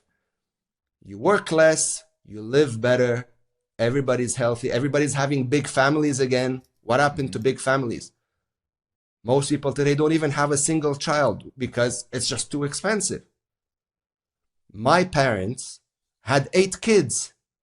They come from a family of 8 kids each. Wow. What happened to those big families? Yeah, sad. No one's you tell somebody have 8 kids today, they'll go kill over. They'll sprint in the other direction so fast. You'll never see them again. So that's the kind of world that, I'd like to see. The whole family bond back in shape, big families, kids. No one is stressing for money. No one's worried about a bill that's unpaid. Everybody's loving each other again. There's no reason for friction because everybody's comfortable, right? There's no more wars. Nobody can fund them. There's no more corruption. Nobody can fund it. A lot of things that we're not even thinking or contemplating about today happen in a world where money is no longer corruptible, right? I would love for you to unpack a little bit of, like you said, there won't be nearly as much corruption because no one can fund it. Will traditional banks and government and the IMF, the World Bank, will they become obsolete? Will they go away completely? Will they just diminish back to the size of how the American founders envisioned them to be, very limited in scope, more decentralized, more local municipality type of stuff, where we can obviously have our eyes on it very easily? How do you kind of see that playing out? Because I would love for you to touch on these incentives of what Bitcoin does to suffocate these huge centralized entities, to suffocate the rehypothecation efforts, to suffocate corruption. Yeah. They will be reduced to their utility value, all of them. The power of abuse will be completely stripped from them. When they can no longer corrupt the money, what other options do they have other than to do their jobs? The role of government isn't to tell you how to live your life. The role of government is administrative. Make sure the roads are Yeah. fit to drive. Make sure our skies are safe. Make sure the country is a nice place to live in. That's your job. Not to dictate where I spend my money, what to inject in my body, where I travel, what to do. Yeah. That's none of your business. Yeah. Right? So live and let live. And so strip the power of money from people. All of those magical powers, they disappear, and you're reduced back to your job. If you don't do your job, you're out. Someone's going to replace you. Accountability 100%. Because right now it's a free flow. Do whatever you want. Nobody cares. If something's illegal, no problem. Rewrite the law. Okay, now it's no longer illegal. So the justice system is complete bullshit. Like, what kind of, is that? That's the world we live in. You know what's going on in the world, how many crazy cases are out there. How many of them have been prosecuted? Not a single person. How does that make sense? How are you supposed to respect the justice system when you know it's completely broken? You can only bully someone for so long. At some point, you're going to get that pushback. That's the day I don't want to see. Because I've seen it already a few years ago, and it's completely horrific. So sound money, man. I pray that we transition into a Bitcoin standard peacefully. Because any other way, even if you're okay, let's say those who have saved some money in Bitcoin, they're financially okay. When the masses around you are not okay, it no longer becomes safe for you to stay where you are, because everybody is looking for something, right? So you want as many people as possible to also be financially comfortable. You don't want anyone to suffer, because when somebody goes hungry, expect the unexpected. And there's no reason for anyone to go hungry. Everybody has value in this world. There's no such thing as you're more important than me and he's more important than her. Everybody has value in different forms, but everybody can contribute to society in a productive way. We don't need to hate or kill each other. So we have to stop being distracted by these corrupt narratives that, again, are fueled by broken money, right? So that's the world that I'm hoping we can see, sooner rather than later. And this is the message that we continuously push out here at the Bitcoin Way. I mean, we teach people so many things here, man. It's unbelievable. We turn regular folks into almost cybersecurity experts, and from all age groups. It's not young folks. Most people that we deal with are 50s, 60s, 70s, well into their 80s, who have used the computer, on a basic level. Now they're doing nodes, solo mining, air-gapped wallets, all of that good stuff, right? So if they can do it, there's no excuse for 8 billion people not to learn it. Again, it's not nuclear physics. It's not like Mission Impossible here. It's just new. You need a good teacher. We're fantastic teachers. We break it down into bite-sized pieces. There's no foreign languages here. It's plain English. And we handhold everybody, at their own pace to go from point knowing nothing to knowing absolutely everything exactly the way it's intended. We're very strict about the hardware and the software. We don't just use just anything. Criteria is at the highest levels. We're very picky about all of these things, and we're continuously fine-tuning these setups for everyone. Because again, this is the bank now. You're the bank. You can't be lazy or complacent about this. You need to stay on top of it forever, because it's going to continuously evolve, and as the value of it goes up, one thing is certain. The attempts to steal it are going to rise along with it, right? Those that don't have it want it. How are they going to get it? There's, infinite amount of possibilities if you're not doing your due diligence. So problems, the probability of problems can always be reduced as close to zero as possible. Again, proof of work. It's on us, personal responsibility to stay on top of these things. And it's not hard. So fun times ahead, man. I'm extremely bullish on the future. I don't give price predictions because I don't believe it. I don't believe in any TA. I think it's complete, hocus pocus. Just, and land or whatever amount. People like to throw out numbers just for engagement. I'm not interested in that nonsense. All I can tell you is that the number is going to go up. Where it's going to go, how high it's going to go, I have no idea. But it's going to go very, very high. When that happens, I don't know. It's going to take some moment, like, thinking you can tax a WhatsApp conversation to break that dam, and then you're off to the races. That's what I think is going to happen. And when that can come, any minute now. What are the, really quick, and then I want to touch on some AI and the tech stuff with you. The incentives of, like, what incentivizes in the fiat system? What incentivizes? It's like, I feel like you're going up this hill and you're like you're right there, or like on a high wire, and if you fall off this side, you go down the fiat, you rabbit hole, and it's just snowballing down, and the decisions you're making are worse and worse. You're incentivized to make dumber and dumber decisions, and the consequences are worse and worse. But if you're up here and you choose Bitcoin, you choose a finite money, it leads you into putting consumers and producers on the same side of the table. You now have incentives that are now snowballing in the positive direction. What is that?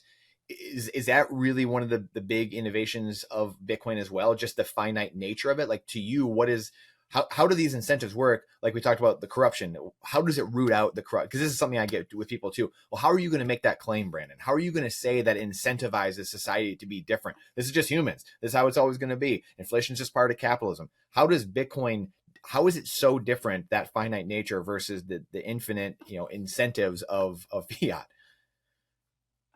Okay, well, I'll give you a very simple example. Let's say I was a corrupt government, right? And I wanted to go wage war somewhere.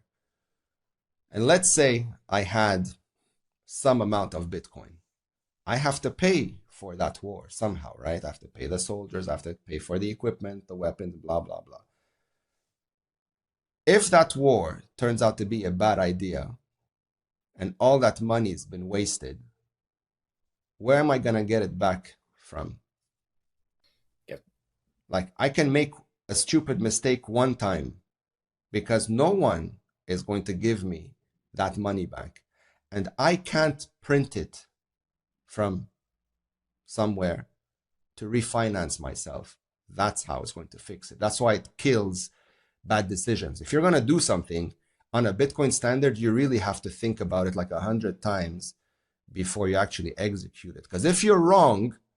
Hold up. Over 90% of people that watch this channel don't subscribe to the channel. And we see that metric across all of Bitcoin YouTube and financial YouTube, sound money YouTube.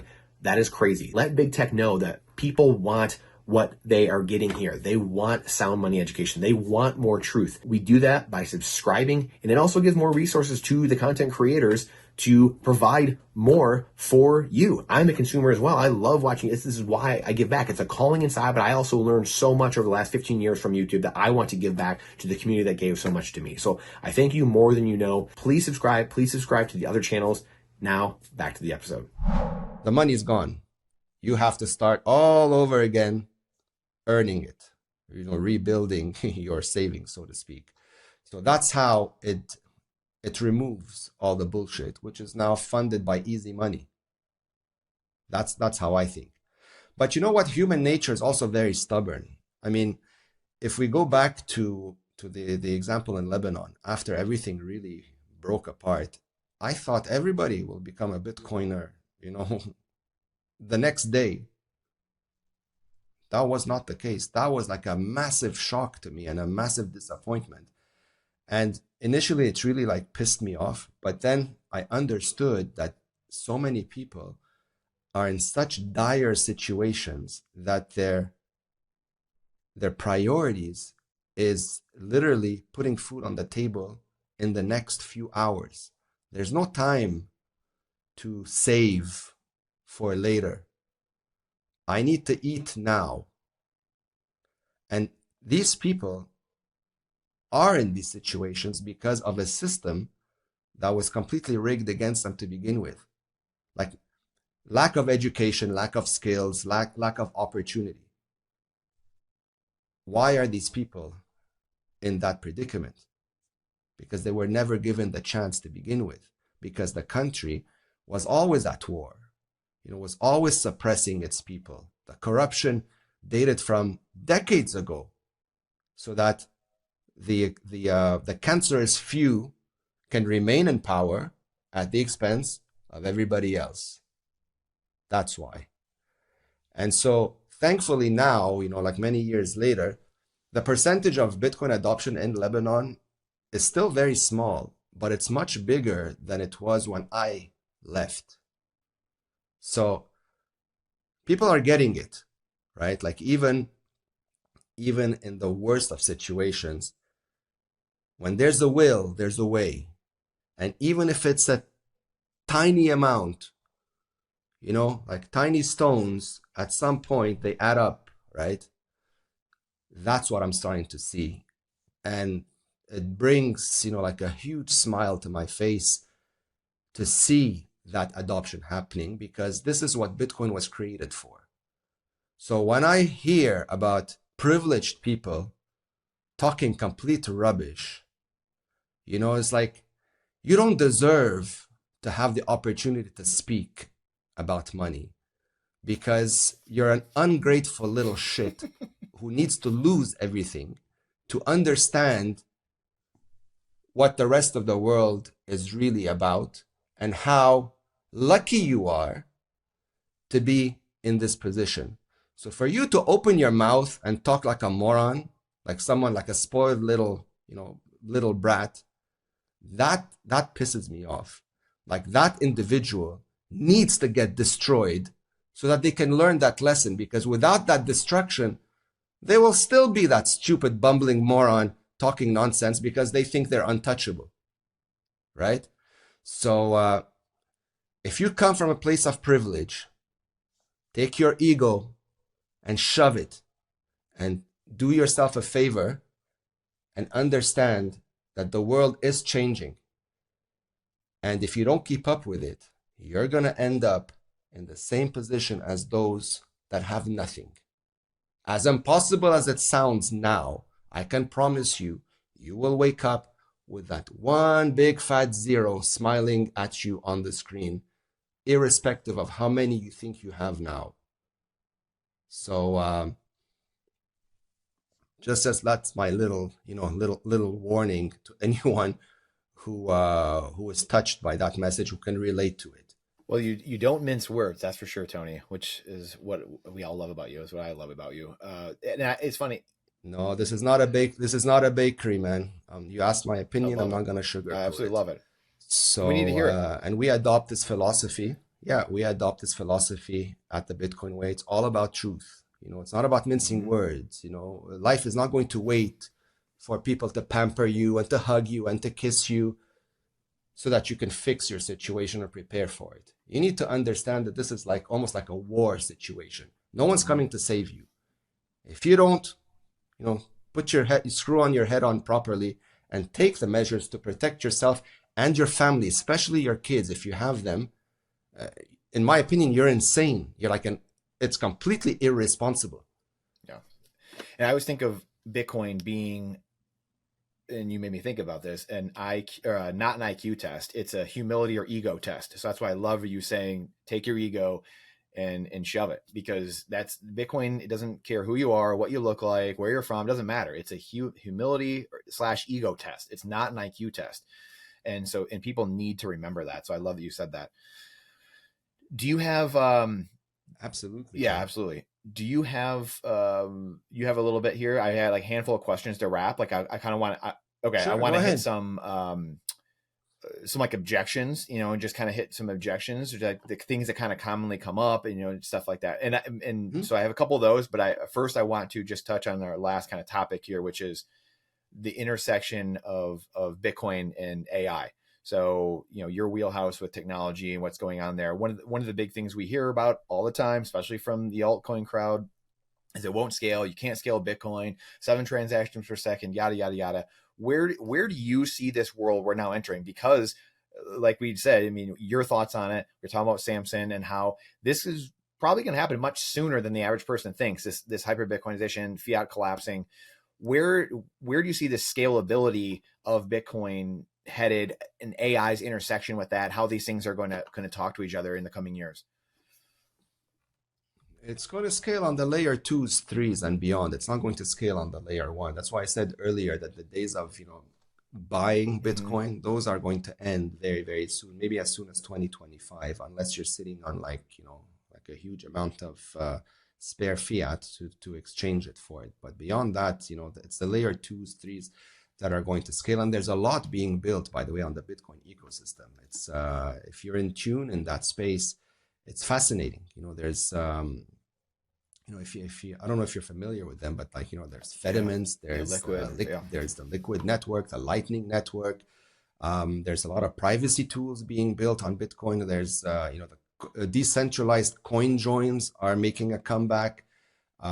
There's a lot going on. A lot of it is still pretty much experimental at this stage, but the development is happening at such a fast pace that I wake up very excited every morning to see, what the next big thing is, because I just see that this is going to be such an explosive global revolution to upgrade everybody's life in ways that are unimaginable right now, even for me, because we've never seen anything like this before. So we don't have a reference point to compare it to.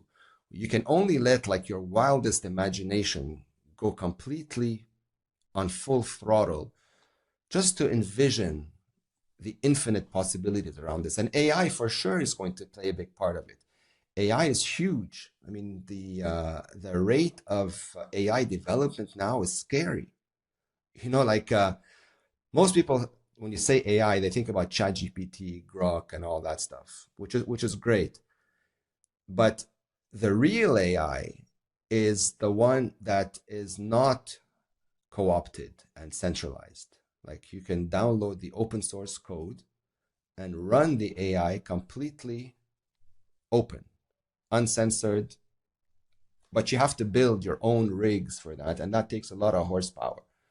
But once you have that system in place, you haven't seen AI until you see something like this, where you can literally ask it anything you want at any granular level of detail, and it'll spit it out in seconds. Okay. It's absolute, I can't obviously discuss what kind of things you can ask it, but I'll leave it to your imagination to just go there. Anything, when I say anything, I literally mean anything under the sun. You ask it and it'll give you a step-by-step recipe as to how to do it instantly. So there's that. There's other parts of the something that has always fascinated me is the robotics. When robots have this AI integrated inside of them, that is fascinating, but can also be threatening depending on who you are and what you do. This technology is going to force so many people to level up their skill sets. Otherwise, it's going to obsolete them. Yeah. It's already starting to happen in some parts of the world. Like the low-hanging jobs, unfortunately, those are going to disappear because they will be done for free by machines that never tire and then can do like a million things at a much quicker pace. So those for sure are coming. So either you elevate your skill set so you can remain ahead and relevant, or you're going to get completely obliterated by this. And the problem becomes, what do you do with these people? This is where, if you want to go down another rabbit hole, this is where the government comes in, the UBI, Universal Basic Income. Why do you think that thing has been touted? It's because I think someone in there understands that if AI wipes out 50% of global jobs, what do you do with all these people? They have to eat, right? So you have to put them on some sort of government CBDC income so that you don't have riots all over the place. So that's like another conversation, another rabbit hole you can go down. But I think at some point, probably under less than 5 years, you're going to start seeing humanoids, AI-equipped humanoids, walking among us. I know, for example, in China, there are some companies that are building like dolls, like AI dolls. Yes. The porn industry is very big on that. But they're building lifelike humanoid dolls. They've always done that, but now they're taking it to an extreme level where they're integrating AI. So can you imagine? At some point, you can build and customize your own AI doll to the way you like. So if you like a certain look, you can have this doll built for you. The material that the doll is made from is human-like. It's almost indistinct. I mean, today you can still tell the difference, but it's so good that you really have to look to tell the difference. And that's now. Wow. Give it 5 years, you won't be able to, unless like you really know what specifics. The general population will have no idea. So imagine that thing walking around you now, smarter than you, faster than you, never tires, can do anything it wants, right? So just imagine what kind of world that is, and what money is that AI going to interact with. Bitcoin is likely going to play a huge role in that world, where, for example, you can have a self-driving cab, right, that can take you from point A to point B and accept Bitcoin on its own. Like, since when can software be its own bank, completely automated? Yeah. I'm telling you, it's craziness, but it's coming. It's not me hallucinating here. This is all coming. So I'm personally very bullish on this world, because it's going to force everyone to upgrade, me included. Like, I mean, as much as I know, I'm constantly learning, improving my skills, making sure everybody on the team is doing the same. There's absolutely no tolerance for complacency or laziness or anything of that sort, because things change quickly, and when things break, they break really fast, and we need to be ready for all of this. And the only way to really do it is to stay ahead of the game. Keep reading, keep learning, keep upgrading, just keep building, so that you're not caught off guard with anything. But there's a lot of exciting things on the horizon. I am very, very bullish on the next 5 years. On a superficial level, for those that are horny over the Bitcoin price, I'm pretty confident we're going to see big numbers. So if that's your thing, you're going to be happy. From a Bitcoin maxi point of view, adoption is going to grow. So people that want to live on a Bitcoin standard will be able to live it much easier than they are now, even though now it's not that difficult. Sure, in some areas, you still have to jump a few hoops to get what you want. But compared to just 2 years ago, that number of hoops is way, way less. So in 5 years, things would become extremely more convenient on a Bitcoin standard. There will be a lot more countries that embrace it to attract the right crowd to come live in their, on their territories. The human being will be valued again, right? Rather than be treated like a nothing, like a criminal, like someone that can be used and abused and tossed to the curb, right? Yeah. So, yeah. And so I love that you just said that, because that was my one little side follow up to that was the humanoid robots and 3D printing, the AI, robotics, just robots, self-driving cars. It feels like we need Bitcoin. This goes back to what I was asking about, the incentives of a Bitcoin system versus the incentives of this broken fiat system, where if we're going to be living with robots, and that can lead down a very dark road if we're living in a dark monetary system that incentivizes darker behavior and not valuing human life. It feels like Bitcoin's the only system that gives us the chance to, like you just said, value life and value other human beings. Yes. Is it not? I mean, that to me is that's the question that we're all facing right now, and most people don't know it. Of course, because most people aren't paying attention. That's the problem. Everybody's caught up with their own rat race, their own problems, their own headaches, that, like the folks in Lebanon, they have no time to think outside those blinders that they have on until something really bad happens where they're forced to think, right? And I think that day is coming much sooner than most realize, especially this year, come October, November, if the EU goes through with this $10 trillion theft of private savings. Brace yourself for that storm, because that's going to be an ugly, ugly, ugly period of time. Boy, I can't imagine if that goes on. That's gonna be wild. That's a whole nother thing. Well, later this year you can come back on when that happens, and 6 months from now, or that will be 8 months ago. That will be wild. Quantum computing. What are your thoughts here? This is obviously a topic over the last few months that people have been talking about. I would love your quick minute or two thoughts on quantum computing and just the effects of this and what Bitcoiners are looking at in the coming years.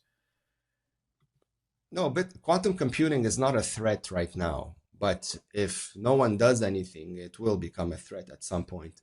The good news is there's a lot of work already being done on this. Like I believe it's the BIP 360 that is under development. A lot of eyes are on this in order to get it ready way before we actually need it.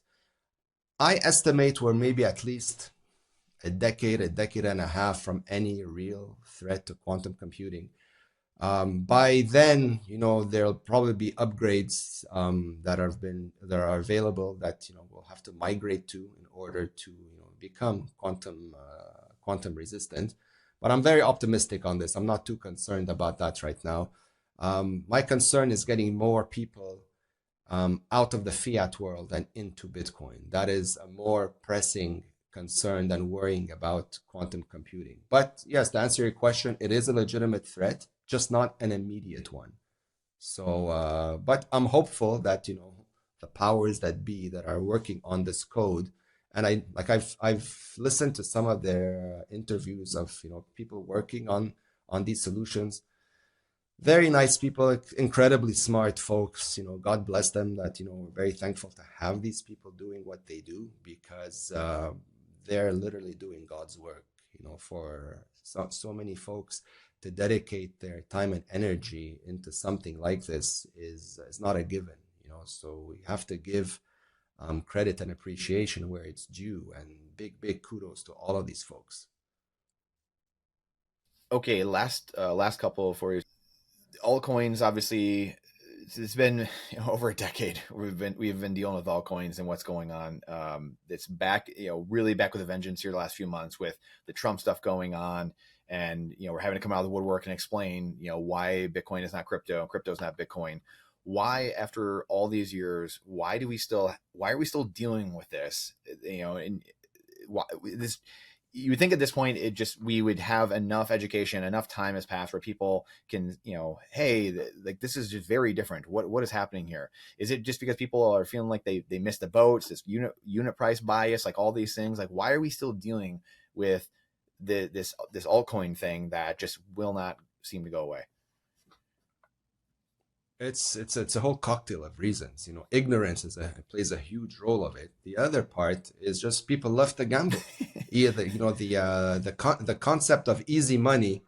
You'll be hard pressed to find anyone who doesn't like it. You tell them there's a new Hawk2 coin that's out that's going to do 1000x. You'll have like a big enough number of dummies that are going to dump their life savings into it and get obliterated the next day. But the thrill of maybe I hit it is very addictive for a lot of people.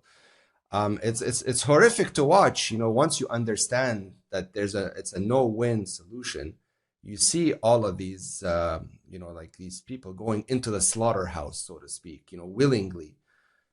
But those that survive, hopefully they learn the lesson, and they understand that anything backed by a human being, money-wise, is no good, has no value. It's It's for entertainment purposes only. It's a speculative bet. Like, it's no different than going to the casino. You go, you gamble, maybe you get lucky. Most of the time, you won't get lucky. So instead of wasting your time, especially if you don't have a lot of resources to begin with, take that idea of easy money out of your head. It doesn't exist. Save your time and energy, whatever amount you have left on it. Put it into sound money, Bitcoin. Just make sure you study it first. Don't just like take my word for it. Make sure you understand what it is that you're saving your money into. You're not investing in Bitcoin. You're saving your money into it, because at some point, those savings are going to appreciate in value, and your purchasing power right along with it. That is why we Bitcoin. And the power behind all of this is the fact that no human being, again, no human being, no matter where they are, no matter how much money they have, no matter how much Bitcoin they own, no human being can control, manipulate Bitcoin. So if you're owning $1 or $1 billion, the decision making of the Bitcoin network for both people is zero. That's the power of Bitcoin. So sure, there's technology that's faster and sexier and blah, blah. All of this is meaningless, because if there's some guy that can decide one day, click, all of this fanciness has just been valued down to a big fat zero. On-chain Bitcoin, sure, it's not the fastest cheetah out there, but it is the safest one. It is the one that you can put your money in, sleep at night like a baby, knowing that you're not going to wake up one day and some central bank or government has shut you down. But again, you have to hold it yourself. If you're leaving it with a third-party custodian, that shutdown can easily happen because it's not your money. It has to be in your own control. So that is the key here. Yeah, and that's the big thing too, is, people like say, well, it's easy for you to say, Tony, or, Brandon, or whoever, like, you already bought Bitcoin. I am not in it yet. So, I have to get mine. You guys you're already making money or increasing your purchasing power. So you always get hit with that, right? And then you, like you alluded to, I would love for you to just explain really the difference between a protocol and technology, because this is something you just mentioned. Like, there's a better, faster technology. Here's the next Bitcoin. What is the difference between a protocol and technology? Because this is something that people get confused all the time and don't understand, and then they go down these altcoin rabbit holes instead of just saving in Bitcoin. Yeah, like Bitcoin is it's a platform, it's a protocol. Think about, I don't know how many years ago when we've had our first dial-up modem for the internet, right? Back then there was one archaic looking email application, right? This is like Bitcoin today. But then, you have something like TCP/IP, right? That connects absolutely everything. That is the Bitcoin, the protocol. There's so much that's going to be built on top of this that it's going to transform the world in an even more significant way than the internet did, because now it's money, right? It's not an optional thing for human beings. You need it. So when you realize that this is your money, that you can fully control and do whatever the hell you want with it without anybody's permission, without having to put it in a bank, without having to trust someone with it. That's like a game changer. That's a game changer. But you have to experience it at least once for it to really resonate in the way that I'm trying to portray here. When I was left with nothing, right? Like, I literally woke up, I had $70 to my name. What bank account do you think I'm going to trust from that day forward? No bank account. I don't care if that bank account is lined in diamonds. You understand? Yeah. I don't care if the most famous person is behind it. I will trust it with nothing, right? So because now I have the option not to trust it. If I lose my savings, yes, it's horrific, but it's my fault. Personal responsibility. That's the way it should be. If I leave my money with a third-party custodian or involve the third party in the protection of my money and something goes wrong, then I'm the idiot because I've introduced that unnecessary counterparty risk because I thought these people were smarter than I am. Nobody's smarter than you. Nobody. So get that ridiculous notion out of your head and learn a few steps. Very easy. Much, much easier than anyone can possibly imagine. You just need a good teacher. That's it. Another one I get all the time is I don't trust Bitcoin. It's not physical. What is it? Like I can't hold it. It's not backed by anything. What is it backed by? What is it actually? When people are saying this to you, like I can't trust it because I can't hold it. It's not physical. It's just ephemeral. Like it's just out there. It could be taken away from you. What is your response to people? My response is it's a very silly comment. Like when you pay with PayPal and Venmo and all these things, do you actually what do you see? You don't see anything. You're just taking a piece of plastic and you're tapping it, and magic numbers show up on two different screens, and you get your little toy, whatever it is that you're buying. Electricity. Do you see electricity? You don't know what it's like. You just turn on the switch and the lights come on. So you can't hold it. Like, what do you want to hold? Like the only thing that you can technically hold was thousands of years ago, which is gold. But where are you gonna use your gold to buy for stuff? Like you're gonna go take it and you're gonna chip away at that little gold block at the supermarket to pay for your cucumbers. Like how are you going to use it, right? You can't. So we're living in the tech age now. Everything is digital. Everything is virtual. There's nothing to hold anymore other than your partner. That's about the only thing you can hold. But as far as money is concerned, it's all going to be digital. Whether it's your fiat money now that you're using, you're not holding anything except for a card. You want a Bitcoin card? There's plenty of them too. So, so that argument really for me is like it's a nothing burger. And it's usually said by those that just want something to say, that they don't really understand what it is that they're saying. They heard someone say it and now they're just like parroting the same message over and over. You sit down, you explain, a few things, and at the end of the conversation, most logical people get it.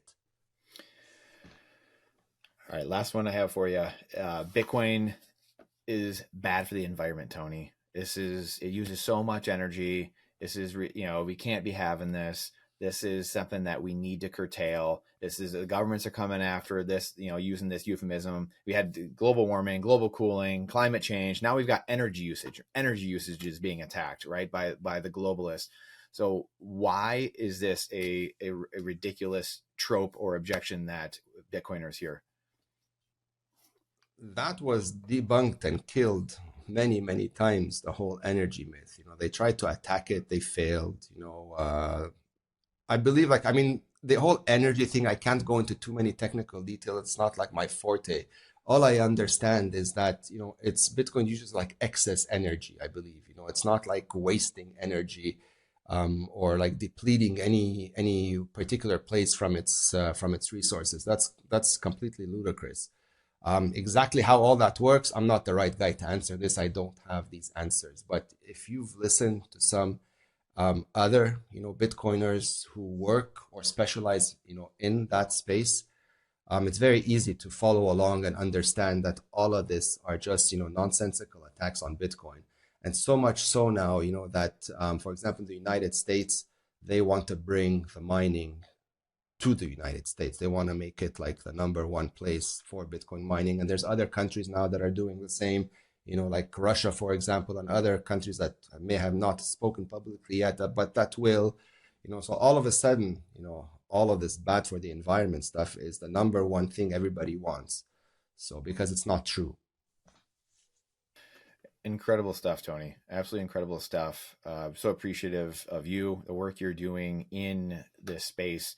I would love for you to talk for a second here about, the Bitcoin way, how all of this, your entire story, everything is shaped, what you built at Bitcoin way, and also where can people find you? How can they work with you? Yeah, absolutely. I mean, about a year or so after, the my collapse, we put together the Bitcoin way, and the idea here is to remove the anxiety and fear of the tech from most people so that they don't shy away from learning the skills to properly own their money.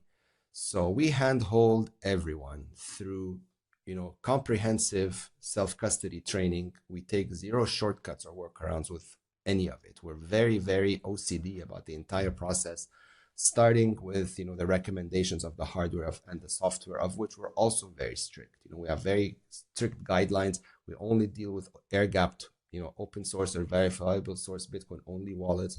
Everybody must be running a node. Recently, we're introducing people to solo mining. So our services are broken down into 3 stages. We have stage 1, which is Bitcoin in self-custody, to build that bulletproof foundation and train folks on how to use it as if they've been doing it their whole life. Then we can move on to stage 2, where more of the cybersecurity services come in to protect, the devices that you use to manage this Bitcoin, whether it's your computer, your phone, de-Googled phones, anonymous SIM cards, all of that fun stuff we assist with.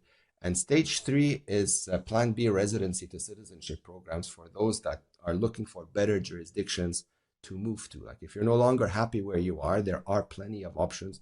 We can help you with all of that. We meet you in person, handhold you through the entire process. Basically, everything that we do is one-on-one. You're never left to your own devices. We're with you every step of the way. We also leave you with plenty of documentation, notes, step-by-step guides that you can, reference whenever you want to refresh your memory. But you're connected to the team and myself 24/7 for anything that you can possibly need. And if there's anything important in the world, we notify all our clients immediately with any, applicable recommended next steps. The Bitcoin way, we're very active on social media as well. Like you can find us on X. The Bitcoin way _ is the tagline for the Bitcoin way. My Twitter handle is V4BTC, like Valentine 4 BTC. You can follow me there as well. I'm regularly on podcasts, always happy to talk and share, insights with fellow Bitcoiners. I'm regularly trying to meet folks personally, just to, share experiences and just surround myself with like-minded individuals. The experience at the Bitcoin way has been absolutely stellar on that front. We've been very, very fortunate to meet some of the best human beings, that are walking this planet. So I'm very, very grateful for that. Lifelong friendships have been formed from folks that we work with here. And, we always offer a free 30-minute complimentary call for anyone. If you just want to call, just say hello or see what we're doing, get some more information, costs you nothing. We're ready and willing to help anyone. And like I said before, it doesn't matter that you don't have a tech background. As long as you're comfortable on a computer following clear and concise instructions, you'll be just fine. We will make sure of it. So self-custody is the future. Anything else, you are doing it wrong 100%. You must own your money to take advantage of all of this glamour that you keep hearing about Bitcoin. And the number go up is not it. That is the most useless metric. Shut it off. Don't even look at it. It doesn't matter. When you zoom out, it's going to go up anyhow. Your purchasing power will go up.